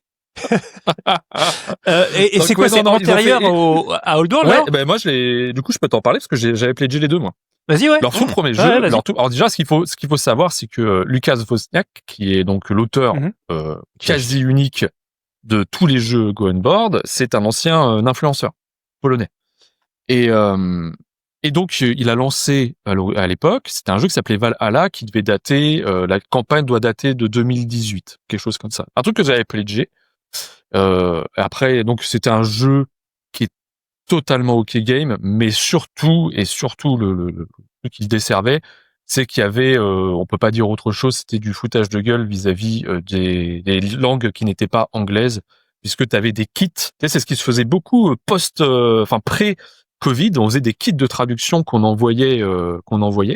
Et en fait, quand tu prenais le jeu en français, tu recevais des cartes de moins bonne qualité qui étaient mal coupées, qui étaient traduites par Google Translate sans exagération. C'est vraiment Google Translate. Donc, tu avais des cartes qui parfois étaient même illisibles. Et le jeu était assez OK. Derrière arrive donc Titan. Et Titan, c'est un jeu dans lequel c'est une sorte de risque amélioré dans lequel tu vas avoir donc des titans. C'est vraiment des grosses figurines. Tu vas avoir des canons, tu vas avoir des cavaliers, tu vas avoir de l'infanterie. Donc c'est vraiment un risque, mais un petit peu plus. Dans le sens où tu vas avoir du contrôle de territoire et des rivières d'action. Tu vas pouvoir prendre des cartes pour faire des actions. C'est le jeu qui m'a fait arrêter le financement participatif pendant 1 an et demi. Parce que j'ai reçu ce truc-là. Je me suis dit, j'en ai marre de me faire pigeonner. Couillonné. J'en ai marre de me faire pigeonner parce que c'était vraiment l'exacerbation de l'exacerbation de tout ce qui n'allait pas pour moi dans le financement participatif. C'est de la micro-extension modulaire de mort où tu allais acheter des extensions. C'est une boîte où il y avait 4 canons dedans, 4 figurines de canons dedans. C'était une extension, tu vois. Et t'avais une tonne d'extensions comme ça et le jeu était super naze en plus de ça. Donc vraiment, quand ça arrivait, tu vois, je me suis dit, mais c'est fini, quoi. Et derrière, ils font The Witcher, The Old World, et après, ils ont fait Path of Destiny, Cyberpunk, Tekken, là, très récemment, et donc The Witcher Legacy. Ouais. Moi, je connaissais vraiment pas le nom de l'éditeur. Et alors, est-ce que, du coup, pour recentrer le débat, quelle est ton opinion là-dessus? Marginalement, est-ce qu'Okenrim aurait intérêt à faire de la licence? À mon avis, non, pour répondre à ma propre question. Et est-ce qu'il resterait du monde si Go On Board n'avait plus? Parce que finalement, c'est peut-être toi qui les as le plus vus, Nils, les jeux Go On Board. Peut-être un petit peu Kevin aussi, à qui on va donner la parole après. Lequel est transcendant, en fait? Old World était pas mal, un peu long, mal taillé, mais était pas mal. Au-delà de ça, lequel t'as vraiment transcendé si un seul? Pour moi, ils font que des OK games au maximum. J'espère que Legacy sera mieux. Hein. Faut en faire un, faut en avoir essayé. J'y ai pas joué. Tu vois, la question d'origine, Go On Board est une nouvelle Awaken Realms. Je sais qu'on va pas débattre là-dessus. Pour moi, il y a le fait que Awaken Realms possède GameFound, soit le créateur de GameFound, change tout déjà. Ça change tout parce qu'ils n'ont pas les frais. Enfin, ils sont à la maison, quoi. Ils ne payent rien. C'est full bénéf pour eux et c'est trop bien. Et c'est ce qu'ils ont fait. Ce qu'ils ont fait en fait, la plateforme GameFound, c'est du génie quoi à ce niveau-là. Ils ont réussi à prendre un secteur qui était ultra dominé par Kickstarter et d'en faire quelque chose d'extrêmement profitable pour eux. Et ce qui fait, du coup, pour juste rebondir sur la licence, après je donne la parole à quelqu'un d'autre parce que je parle beaucoup trop, mais pour ce qui est de la licence, pour moi, ça peut toujours les servir. Quand tu regardes Glass Cannon Unplugged, c'est pas un éditeur qui est ultra connu. C'est un éditeur qui est reconnu dans la niche des joueurs qui ont pu jouer à du Glass Cannon Unplugged, donc Frostpunk, Apex, mais c'est pas un éditeur ultra reconnu. Non, mais il fait toujours ses millions sans forcer. Il fait toujours ses millions sans forcer. Ouais, mais oui, on est d'accord, mais c'est pareil. Frostpunk, c'est de la licence. Apex, c'est de la licence. Et Don't Starve, c'est de la licence. Et justement, à mon sens, s'ils font, je sais pas, Nemesis, sans que Nemesis existe, bah, ils font moitié moins de chiffres. Voire pire que ça. À mon sens. Est-ce que l'inverse est vrai? Ouais, ok. Et est-ce que l'inverse est vrai? Ok. Et l'inverse, je pense qu'il est vrai. Peut-être pas aussi proportionnellement parlant, tu vois, parce que Awaken Realms a déjà pignon sur rue. Mais par contre, je pense qu'en effet, ils auraient pu attirer des personnes, par exemple pour Don't Starve, des personnes qui ne sont pas du tout, ce qui s'est passé avec Glass Cannon, ne sont pas du tout issues du financement participatif du jeu de société et qui ont réussi à attirer des personnes vers ce milieu, quoi. Comme Slay the Spire aussi? Ah non, ça c'est Matago. Qui a fait ça là-bas? C'est Matago. Mais est-ce que c'est le... Je sais pas qui a fait ça à la base, mais est-ce que c'est ce que tu veux dire? C'est que c'est aussi pour attirer des gens qui sont pas des joueurs de jeux de société? Bah, la licence, c'est pour ça. L'intérêt d'adapter des licences de jeux vidéo, c'est ça, ouais. Ah oui, ok, d'accord. Alors, je donne la parole à Kevin qui souffre aujourd'hui. Ça arrive de temps en temps d'un petit décalage dû à la distance. Donc je sors la parole. Juste, je pense, pour répondre à mes propres questions quand même, à mon avis, Go On Board fait pas la moitié de son chiffre sans licence. Et je pense qu'il est vraiment porté par une fanbase de The Witcher qui, en plus, a été déçu pour une partie de ce qu'est devenu la série et donc il se raccroche à ce qui lui reste. Et comme le Witcher 4 est pas prêt de sortir en jeu vidéo, il se raccroche à ça. Et voilà, je sais reconnaître la valeur de certains des jeux Go On Board, mais malgré tout, je pense qu'ils tiennent aussi grâce à ça. Kevin, c'est à toi. Ouais, juste pour revenir sur ce que tu disais sur Slay the Spire, c'est Contention Games qui est aussi un peu spécialisé dans les licences de jeux vidéo, qui avait fait le jeu. Matago avait dû faire la VF à mon avis, mais oui, pour répondre à ta question, bah effectivement, je pense que comme Nils, la présence seule de GameFound fait qu'il y a un monde d'écart entre les deux. C'est difficilement comparable en l'état, même si effectivement on peut être amené à les comparer. Ils sont tous les deux polonais, ils ont tous les deux de belles vidéos bien léchées avec des belles lumières, etc., des belles caméras. Mais là, je pense que la comparaison, ça s'arrête assez rapidement à ça en réalité, parce que Awaken Realms est maintenant vraiment installé à bien des niveaux. Ils sont là quand même depuis plus de 10 ans maintenant.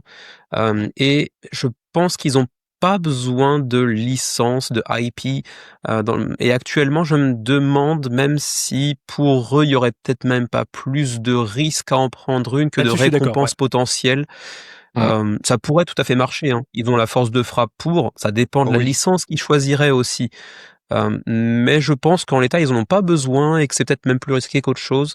Alors que de l'autre côté du miroir, effectivement, Go On Board sans les licences, ça me semblerait tout de suite un petit peu plus compliqué. Ils ont eu la chance d'avoir des contacts avec l'éditeur de The Witcher, qui fait qu'ils ont une manne derrière en termes de lore assez impressionnant. Ça leur permet d'étendre pas mal de choses assez intéressantes.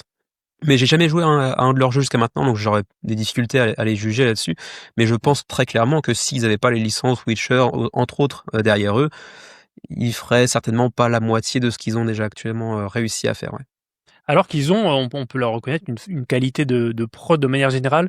Enfin, tu vois, la machine est bien huilée, Go On Board, ça fonctionne, ils livrent leur pledge, les versions localisées commencent à être plutôt propres aussi.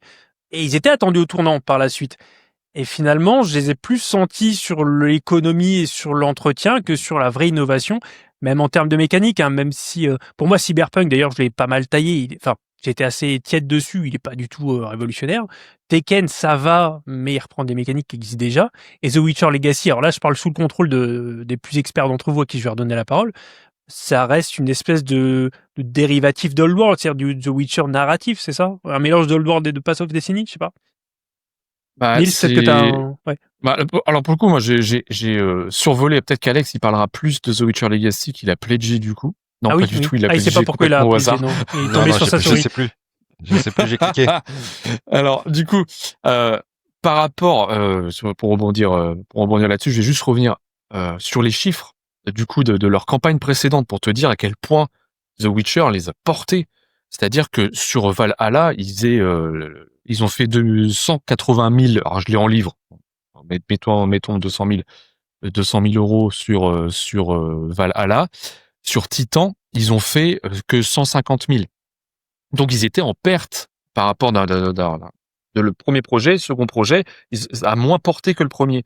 Et après, ils ont fait The Witcher Old World qui là a fait presque 7 millions d'euros. Donc c'est clairement ça qui a lancé l'éditeur à faire et qui se sont dit bah ça marche, tu vois. Donc on va continuer, on va faire d'autres jeux et comme tu dis, on va traire la vache. Et c'est clairement ça, on est en train de traire la vache. Je vais être pour le coup plus radical moi sur Go Unborn, c'est que je pense que Lucas Wozniak n'est pas un bon auteur de jeux de société.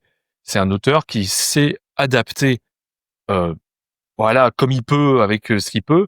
Je suis pas certain que ce soit une personne qui a une grosse culture ludique parce que finalement ce que tu ressens dans ces jeux, c'est de l'apeuprisme, si je puis dire. On prend des petites choses à droite, à gauche. Tu vois, le truc qui, je trouve, centralise bien tout ça, c'est l'utilisation du poker dans The Witcher Old World, qui est totalement anecdotique, qui arrive de nulle part. Tu peux, pendant un moment, faire une action pour jouer au poker tout seul comme un couillon, tu vois. Ça n'a pas de sens, c'est juste histoire de dire, OK, on va essayer de raccrocher une fanbase. Regarde, on peut jouer au poker. Sauf que ça n'apporte pas grand-chose. Et là où, et j'arrête avec ça après, ce qui m'a donné, je trouve, un peu plus raison, en tout cas à mon propre raisonnement, c'est que quand tu regardes Path of Destiny, la meilleure boîte à mon sens, c'est la boîte Ronin. Et la boîte Ronin, il l'a pas faite tout seul, il l'a faite avec un autre auteur qui est, je trouve, plus qualitative, en tout cas en termes de gameplay, que les autres. Après, c'est n'est que mon avis. Si vous avez à réagir là-dessus, n'hésitez surtout pas. Je suis curieux de vous Je entendre. prends juste une seconde la parole pour dire que peut-être le seul mérite qu'ils ont, enfin pas le seul, mais un des mérites qu'ils ont quand même, on parlait avec Kevin il y a pas longtemps de la campagne d'Altered, le jeu de cartes à collectionner, la deuxième campagne, où il disait qu'ils touchaient pas assez d'argent pour entretenir le truc, alors qu'ils avaient fait 6 millions sur la première. Je pense qu'au moins Go Unboard a su capitaliser sur le succès de The Witcher en termes de au moins de qualité de production, puisqu'ils ont l'air de bien se porter. Et quand on voit le cas d'Altered, a priori, c'est pas si évident de ça de bien se porter, même quand on touche des millions. Voilà. Kevin, est-ce que tu avais un petit mot à rajouter là-dessus, sur ce sujet?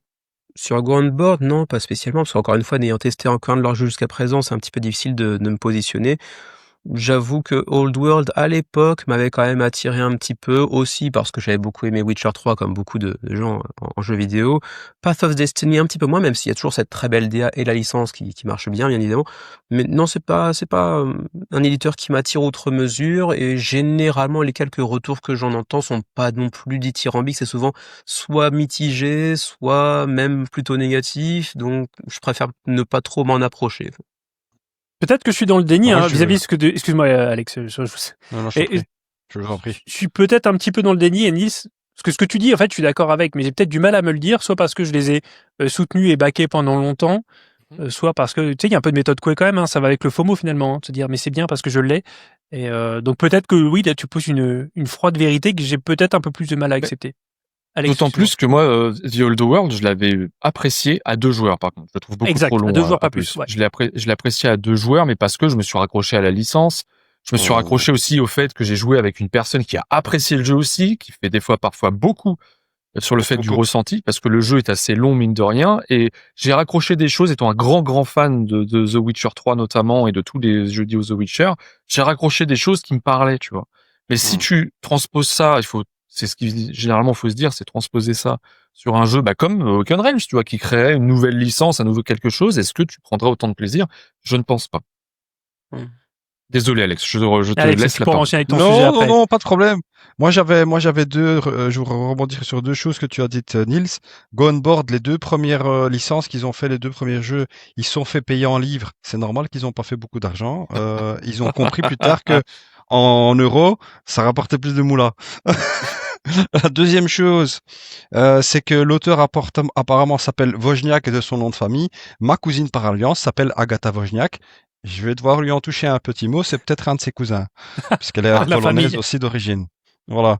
Donc, Ça pèse des cześć millions, à les tous Wozniak. Polonais. Ça, les Wozniak, il y a moyen que ça déconne pas.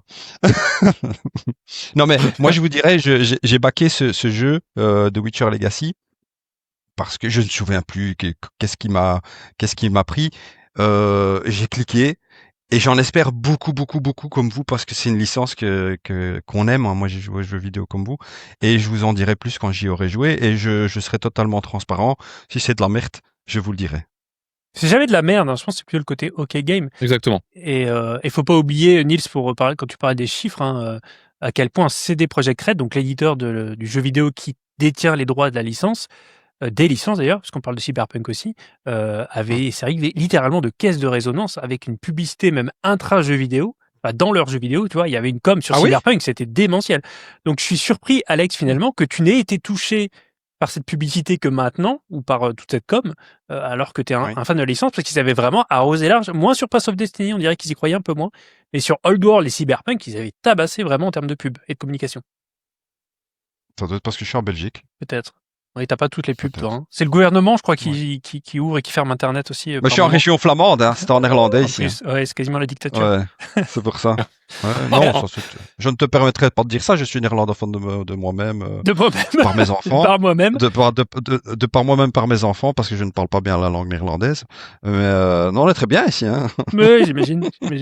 Bon, c'était quoi ton sujet, là, qu'on parle de choses Alors, sérieuses, mon là sujet, oui. Mais oui, regarde, la transition, c'était ça le code.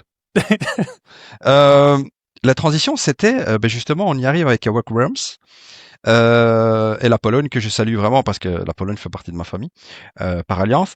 Mais alors, qu'est-ce qui m'a fait plonger dans le jeu de société? Moi, c'est Sight, je le répète, c'est Pandemic Legacy saison 2.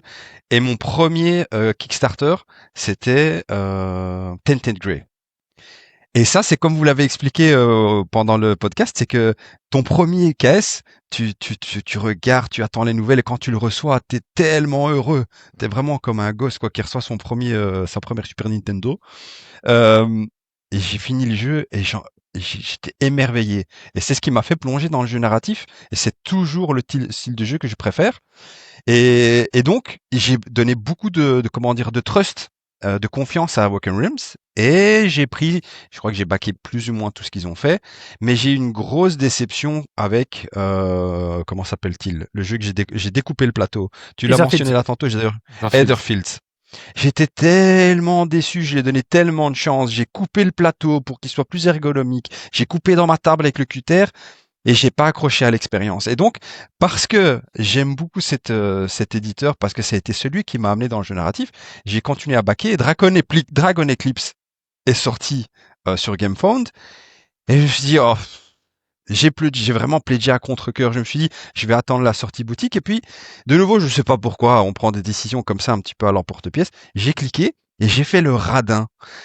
Comme on disait encore pendant le podcast, c'est que j'ai pris la version du pauvre avec Standy, la moins chère, sans extension, sans rien, et je n'attendais rien de ce jeu. Ah, quel regret que j'ai de pas avoir ces miniatures qui ne vont rien apporter, mais juste pour la collection et de l'avoir dans ma ludothèque, parce que je suis retombé dans mes débuts d'Awaken Realms, où je m'assis après le travail devant un jeu narratif, avec des chouettes mécaniques, avec des sessions qui sont pas trop longues, qui me font complètement oublier où je suis et je suis plongé à fond dedans. Juste une Je suis précision, devenu tu fou joues de en ce solo, plus, moins, ou plutôt à plusieurs? En solo, vraiment D'accord. pur solo. Je m'évade, j'ai du deck building très léger, ça me suffit. J'ai du narratif, j'ai de l'exploration très léger, ça me suffit. Je peux faire des sessions de 30 minutes, 40 minutes, 1 heure en fonction du chapitre. Et je suis tellement aux anges et j'attends que ça de faire ma prochaine session. Et je retrouve le Awaken Realms qui m'a fait plonger dans le hobby. Et d'ailleurs, à cause de ça, donc j'avais pas connaissance qu'ils avaient fait Stalker. Moi, je suis passé complètement à côté. Je l'ai commandé, donc il m'attend chez Ludicorner, chez Cédric, que je salue, et Kings of Ruins, que je savais que j'allais prendre en boutique. parce que je pouvais pas passer à côté, mais je l'ai pas backé. Et donc j'ai pris les versions de base de chaque jeu. Il m'attend chez Cédric, il m'a envoyé un screenshot, enfin une photo. Et je dois passer chez lui et j'espère que ça va continuer parce que ça m'apporte tellement de plaisir en fait. Je sais pas décrire ça, mais quand tu tombes sur un jeu qui te donne envie d'y jouer, de rejouer et de finir le jeu. Et il y a très peu de jeux qui me donnent cette satisfaction-là. Et donc, c'est pour ça que c'est mon sujet. Je suis retombé amoureux de nos amis polonais et j'espère que ça va continuer. Je sais pas si vous avez eu cette expérience-là, si vous avez joué au jeu. Et voilà, j'ai envie d'en savoir un petit peu aussi de plus de votre côté. Et j'ai envie que vous me convainquiez que c'est pas grave que j'ai pas acheté la version avec figurine. Voilà. Alors non. Alors juste, je voudrais mettre juste une toute petite précision, c'est que Dragon Eclipse va sortir en boutique, distribué par Asmodée, comme Stalker et comme Le Roi de la Ruine. Oui, tout Tainted à Grail. fait. Ouais, Tout ça à a été fait. annoncé en tout début d'année, donc c'est évidemment une excellente nouvelle. Mais j'y croyais pas honnêtement parce que ça a été annoncé vraiment très très tard, hein, pour le coup. Autant Stalker et King of Ruin c'était annoncé d'emblée que ça allait sortir chez Asmo, autant là. Ah, c'est pour ça que je l'ai pledgé alors celui-là, parce que c'était peut-être spécifié qu'il ne sortait pas en boutique. Alors généralement ils le spécifient pas, mais je sais qu'Asmo ils sont assez a priori réactifs sur les projets Awaken. On savait pour Etherfield que ça allait sortir en boutique, on savait pour Ouais. Tainted Grail, enfin on savait tout ça dans. Mais là celui-ci il y avait pas trop de nouvelles, donc j'avoue je savais pas trop. Ils l'ont annoncé vraiment en début d'année, donc ouais c'est une bonne nouvelle. Je sais pas si vous, toi Nix, je sais que tu n'y as pas encore joué pour le coup. Et Kevin, toi tu y avais, je sais pas si tu as pu y jouer à Dragon Eclipse.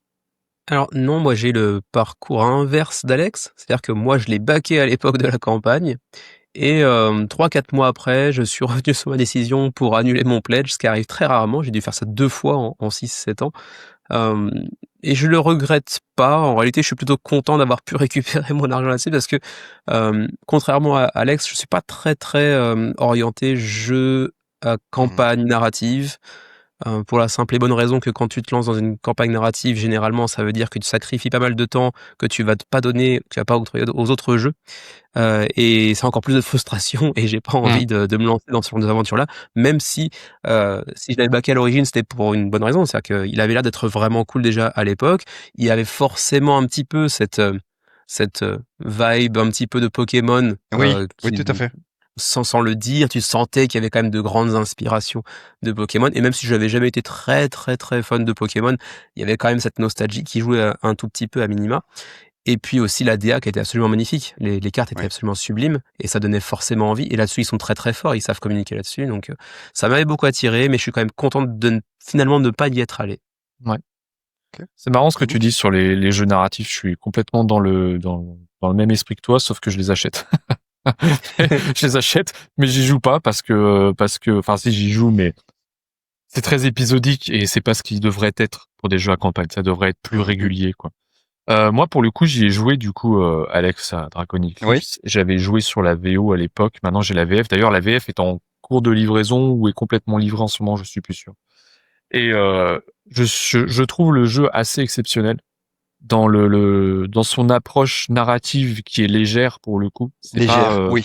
voilà. Alors légère dans l'écriture, par contre, on lit quand même beaucoup dans le jeu, hein. C'est quand même Oui. un jeu dans lequel on va beaucoup lire. Tu Mais fais bien voilà, de préciser. Tout à fait. ouais, si tu te prends au jeu, donc on est sur un thème médiéval fantastique avec des dragons, des histoires de prophéties, de choses, avec évidemment cette couche pokémonesque, si je puis dire. Ouais. Au départ, tu vas choisir un starter d'ailleurs, hein. Si tu as la version Kickstarter, tu as le Luminesca qui est Tout à l'équivalent fait. du Pikachu Que je suis très électrique. triste de ne pas avoir, évidemment. Bah, du coup, tu as le Luminesca. Enfin bon, en gros, t'en as un de feu, un de glace et un électrique. T'en as pas Ouais. un d'herbe au début. Voilà, c'est ça, si on n'a pas le Bulbizarre, si je puis dire, du début. Mais ouais, c'est un jeu qui, à mon sens, c'est très particulier. Et moi, pour le coup, je l'avais pas pledgé, ce jeu, parce que j'avais trouvé la campagne naze, en fait. J'avais pas du tout aimé la campagne. Et déjà, je suis pas du tout un joueur de TCG. J'ai beau essayer, je n'ai pas les joueurs. Alors, c'est encore plus compliqué, déjà, quand tu joues aux jeux de société que t'as pas les joueurs. Alors, le TCG, c'est encore pire.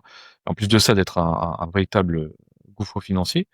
Mais Mhm. du coup, quand a été annoncé cette vibe TCG, etc., moi, ça m'a sorti du jeu. Ça m'a sorti du projet. Je voyais des boosters, des machins. J'ai dit, qu'est-ce que c'est que ça? Tu vois, est-ce que plus tard, il va falloir que j'achète des trucs? C'était certainement suffisamment précisé pour que je sois au courant, mais je n'avais plus envie.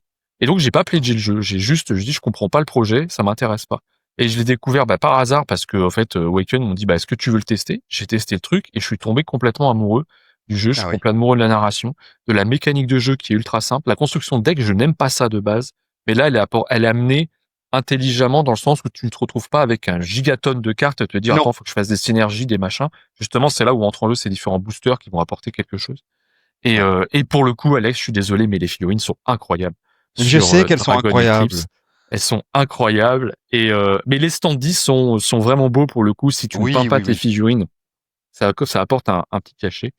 Mais voilà, en tout cas, Dragon Eclipse, c'est vraiment l'une des. De toute façon, dans la vidéo que quand je l'avais présenté, pour moi, c'était la plus grande réussite ludique de ce qu'avait proposé Awakened Realms jusque-là. Voilà, jusque-là. En sachant que je vais tester King of Ruin, Stalker.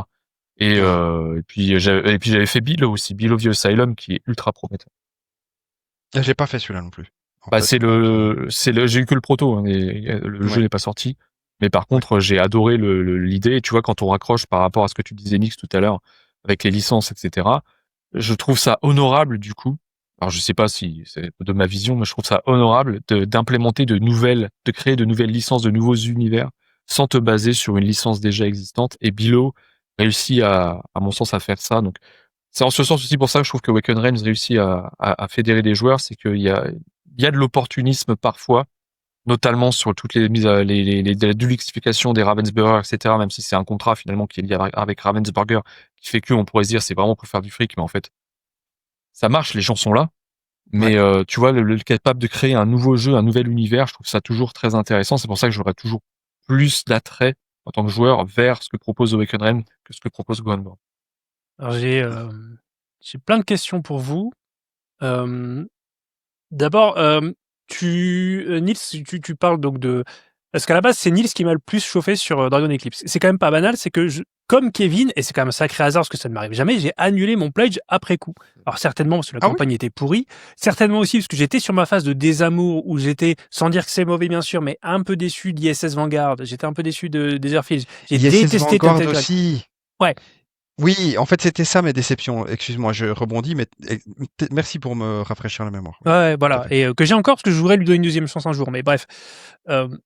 Donc, c'est celui que j'ai sauté, en fait. Je l'ai passé. Et depuis, vous êtes au moins deux, en tout cas, à me le faire regretter. Donc, heureusement, je vais réussir à en récupérer un grâce à l'ami Nils. Donc, ouais, Nils, première question, je refais un peu le journaliste. C'est la plus grande réussite ludique de Waken Realms.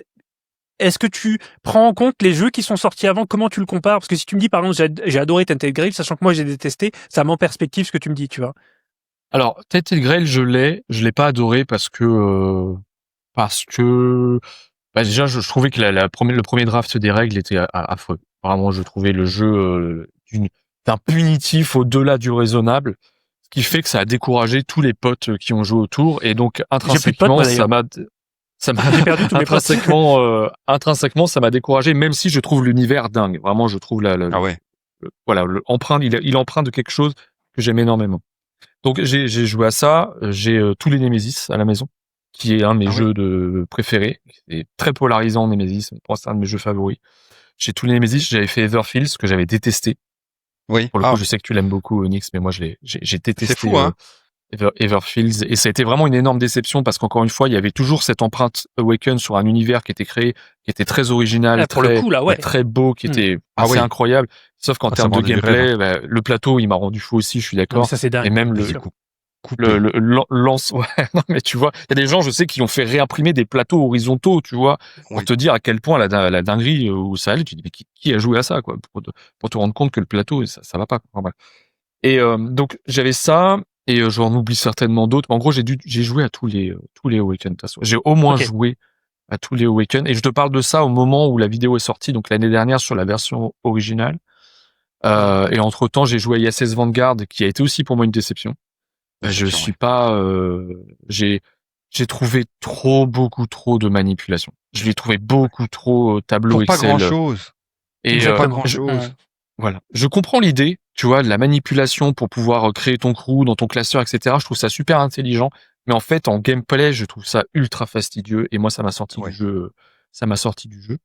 Et alors que j'ai toujours, comme toi, j'ai le all-in qui m'attend, Il est là, mais c'est tout. Et j'exclus évidemment tous les jeux, les Deluxe Ravensburger, qui sont pas des jeux Awaken, mais qui sont des Deluxifications Awaken. Ça, je sors aussi. Ouais. Voilà. Donc, alors, Mais- si je... Oui, pardon, vas-y, termine. Non, mais c'est tout. C'est tout. Ok. c'est tout. Alors moi, franchement, avant de peut-être de laisser la parole à Kevin aussi, mais Alex, alors malheureusement Stalker, sur ceux que je suis en train de tester en ce moment, parce que je fais beaucoup de Awaken Rim, c'est celui sur lequel je suis le moins chaud, parce que il porte encore les stigmates de la difficulté qu'a Awaken Rims à formuler des règles clairement et de manière concise. Les règles sont lourdes, elles sont un peu longues. Il y a beaucoup, tu sais, de micro-règles et de trucs dont je pense on pourrait se passer. Donc, il est moins accessible, surtout si tu veux, je sais pas, si tu veux le sortir dans une partie à 4, tu vois. Il y a quand même beaucoup de Je choses. joue à leur jeu en solo, Voilà. moi. Pour ça, Parce ça que va. justement, je veux m'éviter tous ces problèmes-là. Je veux en profiter tout seul de manière égoïste. Comme ça, je n'ai pas de dépendance vers les autres quand c'est du jeu narratif, tu vois. Et Non, mais ouais, c'est non, vrai. mais bien sûr, bien sûr. Et alors Ouais, après, non, je comprends complètement. moi qui suis, donc j'ai annulé Dragon Eclipse. Après, j'ai une espèce de FOMO. Je me suis dit non, je peux pas ne pas backer des Awaken Rim, c'est dire à quel point je suis matrixé quand même. J'en suis venu à backer des core box. Je pense pas que tu regretteras. Alors oui, les figurines sont magnifiques, mais les core box quand même chez Awaken Rim sont très généreuses. Ils sont très bien. Ouais. Ouais, Oui. moi, pour Ouais, moi, ouais. Stalker et Grim Coven, c'est les meilleurs investissements que j'ai pu faire, je trouve, pour le prix et le contenu, parce que je sais pas comment c'est pour toi, mais moi, je sais que j'irai pas au bout. Les extensions, je les ferai pas. Je les recevrai, je serai content, Non. mais j'irai pas au bout, en fait. Et voilà. Et peut-être une question pour Kevin, pour finir. Est-ce que le fait d'avoir deux youtubeurs influents et reconnus sur la scène internationale qui te disent c'est le meilleur Awaken Rim, ça te fait pas douter une seule seconde? Contrairement à moi, par exemple, qui vais donner des sous à X. De quoi? Bah tu dis, moi je l'ai annulé et je regrette pas Douter de d'avoir quoi? récupéré mes sous et je suis passé à autre chose. Le fait d'entendre ces deux mastodontes de YouTube qui te disent que non, j'arrête. Mais non, d'entendre Nils et Alex te dire c'est exceptionnel, ça te... Non, sans ironie, moi, tu vois, ça m'a fait remettre en perspective en me disant peut-être j'ai loupé le non, bon, non, quoi, entre guillemets. Ce n'est qu'un Non, jeu. genre, j'ai peut-être volontairement exagéré un petit peu le trait, mais ça m'en touche une sans faire bouger l'autre. Dans le sens où je suis convaincu que le jeu est bon, en tout cas il a l'air d'être très bon, mais que j'ai pris conscience depuis 2, 3, 4 ans que vraiment les jeux narratifs c'est pas pour moi, et je pense que j'ai accepté cette réalité. C'est un truc, j'aimerais bien aimer ce genre de jeu-là, et juste j'ai essayé 2, 3 fois et j'ai pas réussi en fait. La dernière fois qu'on a tenté une campagne avec Xavier, c'était sur le jeu que je vois derrière Nix d'ailleurs, pas de Nils, mais Nils, Tidal Blades. Idle Blade? Ouais. Ouais, mais le second qui est en Ouais. campagne. Et on a fait 3 scénarios, je crois, avec Xavier. Et honnêtement, c'était cool, hein. Mais j'ai quand même plus envie de ressortir des Anachronie, Ouais. des Scarface ou des Unconscious Mind. Au final, ça me transporte pas outre mesure. Et je pense que si je veux de la narration, je préfère lire un bouquin à la limite ou regarder une série, quelque chose comme ça. Ça me transporte pas suffisamment. Je n'arrive pas vraiment trop à rentrer dedans au final. Mais tu joues Et pas en donc, solo, je toi, je regrette crois. pas spécialement de ne pas l'avoir pris, non. Tu joues pas solo. Il y a aussi ça, parce que moi, c'est Non, pareil, les je joue AR, très, c'est très surtout peu pour en du solo. Les Mm. seuls solos que j'apprécie, c'est quand ça dure moins d'1 heure, en gros, parce que j'ai pas trop le temps, en fait. Mais ça, on n'a pas parlé de ça, Kevin, hein, des trucs un peu solo. Non. Et 1 heure, ça fait beaucoup déjà. Hein. 1 heure, c'est déjà beaucoup, on est d'accord. Ça peut frotter assez fort. Et tu vois, si tu veux revenir juste très rapidement sur Stalker, ça met, c'est un peu le contraste Awaken, c'est qu'il y a quand même des campagnes qui sont assez foirées. Et Stalker, c'est pour moi la pire campagne qu'ils aient faite. Moi, je l'ai raté complètement. Celle-là, je savais même pas que C'est ça vraiment. existait. Non, ce mais jeu. la campagne était, à mon sens, c'était mauvaise. Hein. C'était probablement la pire qu'ils aient La faite. pire, je pense. Ouais. Parce qu'il y avait, ne serait-ce que tu regardais les vidéos de review gameplay, t'avais déjà des dissonances au niveau des règles, ne serait-ce que des règles du jeu. C'est-à-dire que le gameplay, tu ne le comprenais pas entre les différentes vidéos qui existaient, qui est quelque chose d'assez fou, parce que pour le coup, maintenant que je bosse avec eux, je vois ce qu'ils envoient, et je me dis, bon, bah, c'est solide, tu vois. Moi, ce que j'ai pu tester en prototype chez eux, c'était assez solide. Et vraiment, Stalker, moi, c'est le truc. Alors, j'adore la licence. Je me suis dit, mais j'y vais pas, parce que j'ai l'impression d'avoir un jeu ultra, comment on dit, usine à gaz, quoi. J'ai trouvé un usine à gaz, et j'ai même l'impression que je savais pas, je ne voyais même pas où est-ce qu'il voulait aller. Kevin, tu voulais ajouter quelque chose? Je crains un peu ça quand même, Ouais, hein. Pour juste te dire, pour je revenir suis en à phase un de peu- découverte, alors, je crains un vas-y. peu ça quand même. Ouais, Ouais. il y a décalage. Mais vas-y, Kevin. C'est juste ce que je voulais dire, c'est que oui, je suis d'accord avec L'oreillette ne fonctionnait pas bien. C'est Oreillette. ça. Non, mais oui, j'ai vraiment peur d'être déçu par ce Stalker. L'Europe pour l'Asie, c'est à vous. Ouais, non, je voulais juste rebondir sur ce que vous disiez à propos de Woken Realms parce que vous avez mentionné, enfin, je crois que c'était Nice qui avait mentionné que les deluxifications de Ravensburger par Woken Realms, c'est pas des jeux Woken Realms, ce qui est vrai, mais à contrario, moi, c'est plus là-dessus en fait que je les attends, Ouais. paradoxalement, parce que j'ai eu l'occasion de tester quelques-uns de ces Woken Realms, hein, parce que Xavier, comme Nix, les a quasiment tous backés jusqu'à un certain niveau, puis après il a totalement arrêté. Donc j'ai testé notamment Nemesis, que moi j'avais pas aimé, mais tu l'as dit, c'est un jeu très très clivant. Et Ouais, clairement. j'ai pas trop aimé. J'ai fini ma partie 20 minutes avant tout le monde parce que j'avais réussi à remplir ma mission et je les attendais du coup, je me regardais. Etherfield, bon, c'était quand même une tannée. J'aimais beaucoup l'univers, la DA était absolument magnifique, mais je suis pas rentré dedans plus que ça. Et c'était quoi le dernier aussi que j'avais testé avec Xavier? Bah oui, ISS Vanguard, comme tu l'as dit, trop de manipulation dans tous les sens pour un rien. J'avais l'impression de faire du rangement plus que de jouer et c'était un petit peu une galère.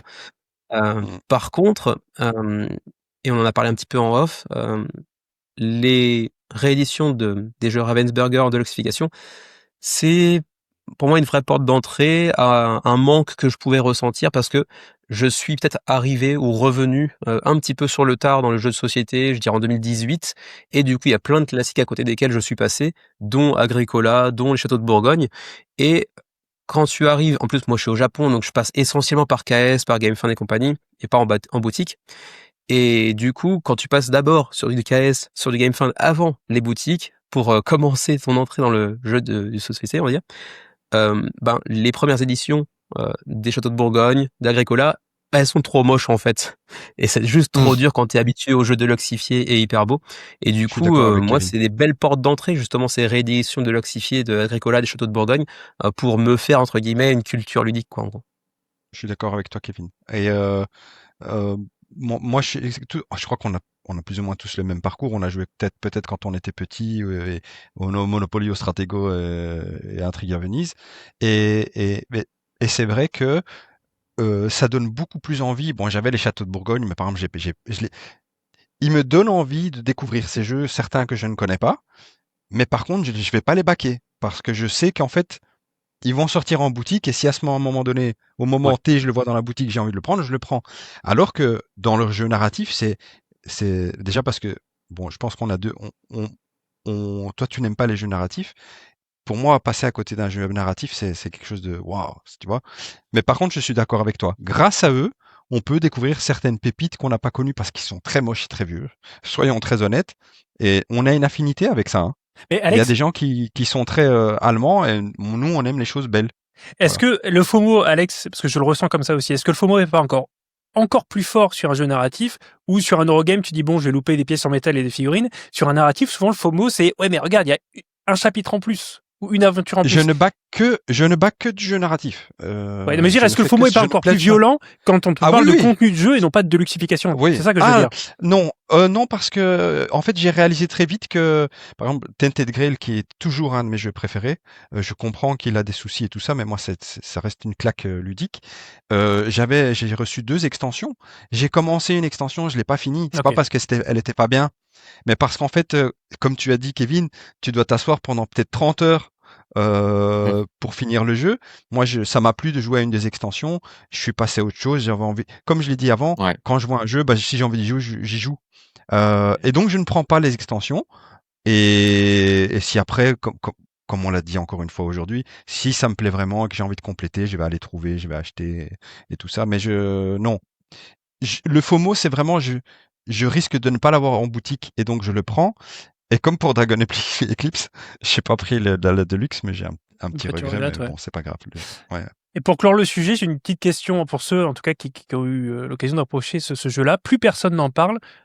Pour moi, pendant longtemps, je sais pas si c'est encore vrai, mais le meilleur jeu à Woken Realms, c'était The Great Wall, que j'avais adoré, absolument Ah. adoré. J'ai revendu à regret parce que c'était du 3 joueurs et plus pour fonctionner et que j'avais pas le public pour.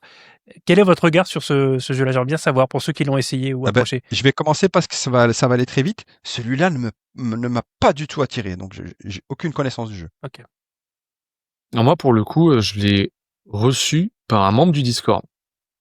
Mais je l'ai reçu il y a 2 semaines. Donc je l'ai juste Ah ouais déballé. Je l'ai pas. Ouais, je l'ai reçu il y a 2 semaines. Je l'ai juste déballé et moi c'est un jeu qui me plaît beaucoup, mais tu vois, je l'ai oublié parce que ça ressemble pas à l'ADN de Waken. C'est pas un la truc DN de qui Woken. c'est complètement à part. Et donc tu vois, quand tu me demandais la liste de tout ce que j'avais testé, je t'ai dit j'ai oublié sur le nom des jeux. Bah, The Great Wall, je l'ai complètement oublié parce que pour moi c'est pas l'ADN de. Mais même si ça peut être excellent, attention, parce qu'il est extrêmement réputé auprès justement des joueurs qui jouent à 3 joueurs ou plus. Mais par contre, oui, j'ai pas encore pu le tester. Là, il est ni coopératif ni narratif, donc c'est un petit peu une anomalie. Vas-y Alex, puis après Kevin, peut-être un mot là-dessus. Oui, parce que ça me fait rappeler un truc. Donc, j'ai dit que j'avais commandé Stalker, il m'attend au magasin. Mais moi, comment est-ce que j'ai pris connaissance de Stalker? C'est que donc on a fait une journée porte ouverte où on rencontrait les abonnés chez Cédric au magasin. Et Vincent, qui est un ami de Cédric, il me dit, tiens, regarde, t'as vu, il y a Stalker, t'as pris ça, t'es fou, toi, t'aimes bien les Wacken Rims. Et je salue Vincent s'il nous regarde. Et je dis non, j'étais pas au courant. Et il m'a dit, c'est un jeu narratif. Donc j'ai dit à Cédric tout de suite, Cédric, s'il te plaît, commande-le pour moi. Mais bizarrement, donc, si j'ai bien compris, c'est un jeu vidéo. Tu vois, Oui. je ne le savais pas. C'est même un bouquin à la ouais. Et base. donc c'est Exactement.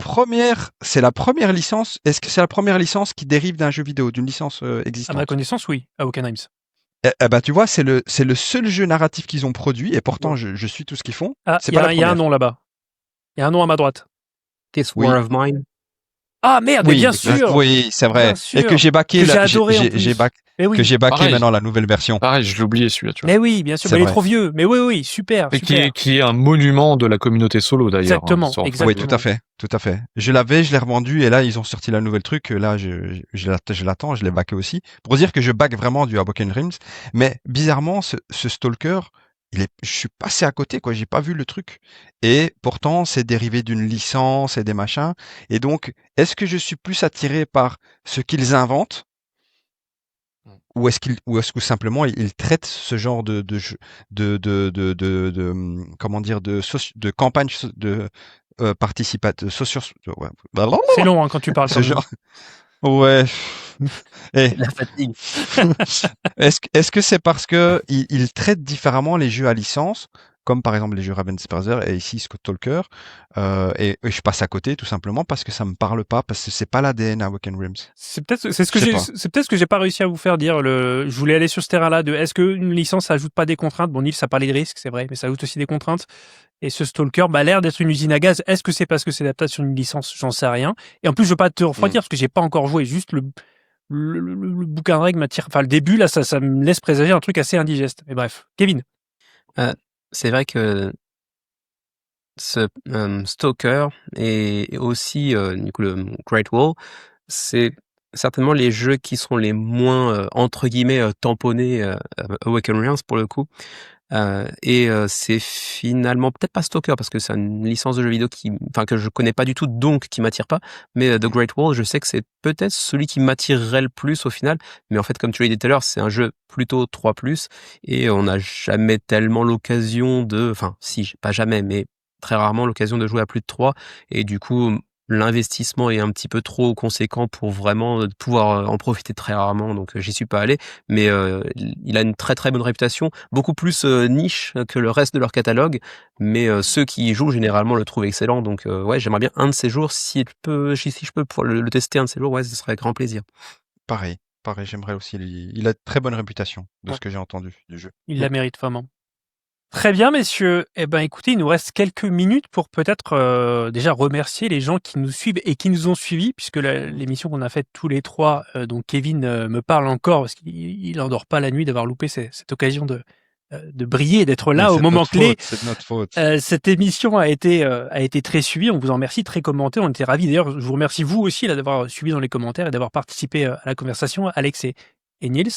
On est un petit peu à la croisée des chemins là entre ce podcast que je fais d'habitude avec Kevin et puis cette espèce de grand remplacement là avec Alex qui arrive deuxième fois qu'il est sur la chaîne et qui souhaite la bienvenue à tout le monde comme s'il était chez lui.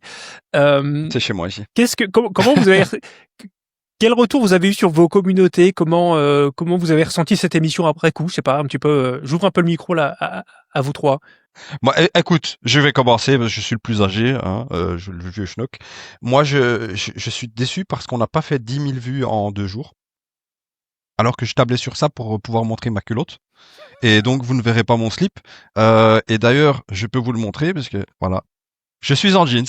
Et donc, vous avez raté quelque chose. Non, je tiens vraiment à remercier tout le monde parce que c'est vraiment étonnant de voir à quel point on a eu des super retours en commentaire surtout. C'est ça qui est super.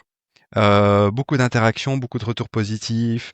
Moi, j'ai une émission après l'émission, c'est de lire quand vous répondiez aux commentaires, en fait.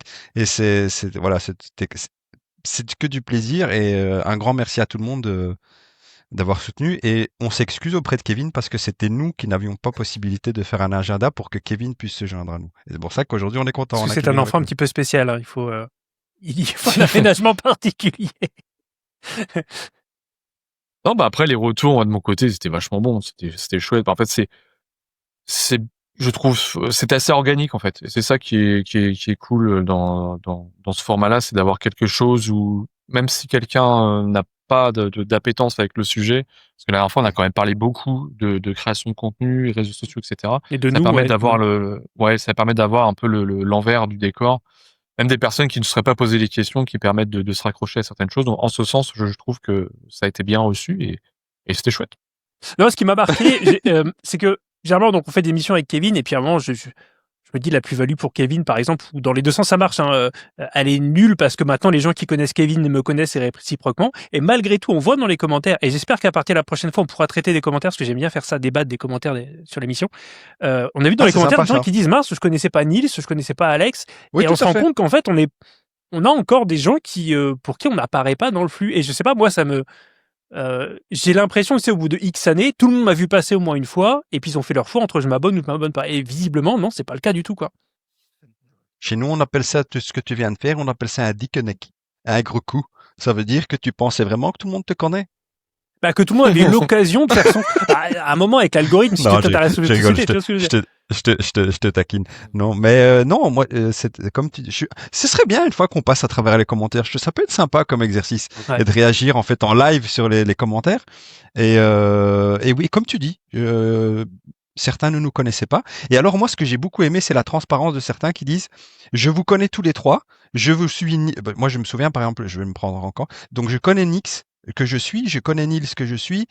Je connais le chenol en cravate que je ne suis pas parce que c'est pas juste c'est pas mon genre quoi. Et justement on avait traité de ça dans la vidéo, c'est que chacun a son style et moi je trouve super de partager ça parce que même ça crée quelque chose de très positif parce que c'est voilà, c'est juste naturel, c'est humain et c'était très bienveillant, tu vois, c'était pas méchant. Et la personne avait dit ah ben c'était chouette de vous avoir tous les trois en vidéo et j'ai trouvé ça super bien. Voilà. C'est ça, avec quasiment pas. Il y avait une grande maxime de Nils qui disait que quand tu récupères, entre guillemets, ou quand tu reçois les audiences d'autres chaînes, tu ne reçois pas forcément que les meilleurs. Et il n'y a pas eu tant de commentaires problématiques. Il y en a quelques-uns qui ont été effacés, dont certains qui étaient assez virulents avec moi. Ce qui est bizarre, parce que je suis quand même chez moi à un moment, et qui disait... chez toi. Non, mais il y en a un qui disait, je paraphrase à peine, il disait sur les trois, il y en a un qui est une grosse merde et c'est pas Nils ni Alex, tu vois. Ce qui est vrai, hein, quelque part. Bon, c'est chez nous, monsieur. On te l'a dit. Voilà. Dixit, le gars qui est dans son lit, quoi. Et je suis rejoint par mon fils. Regarde, il est là. Ah.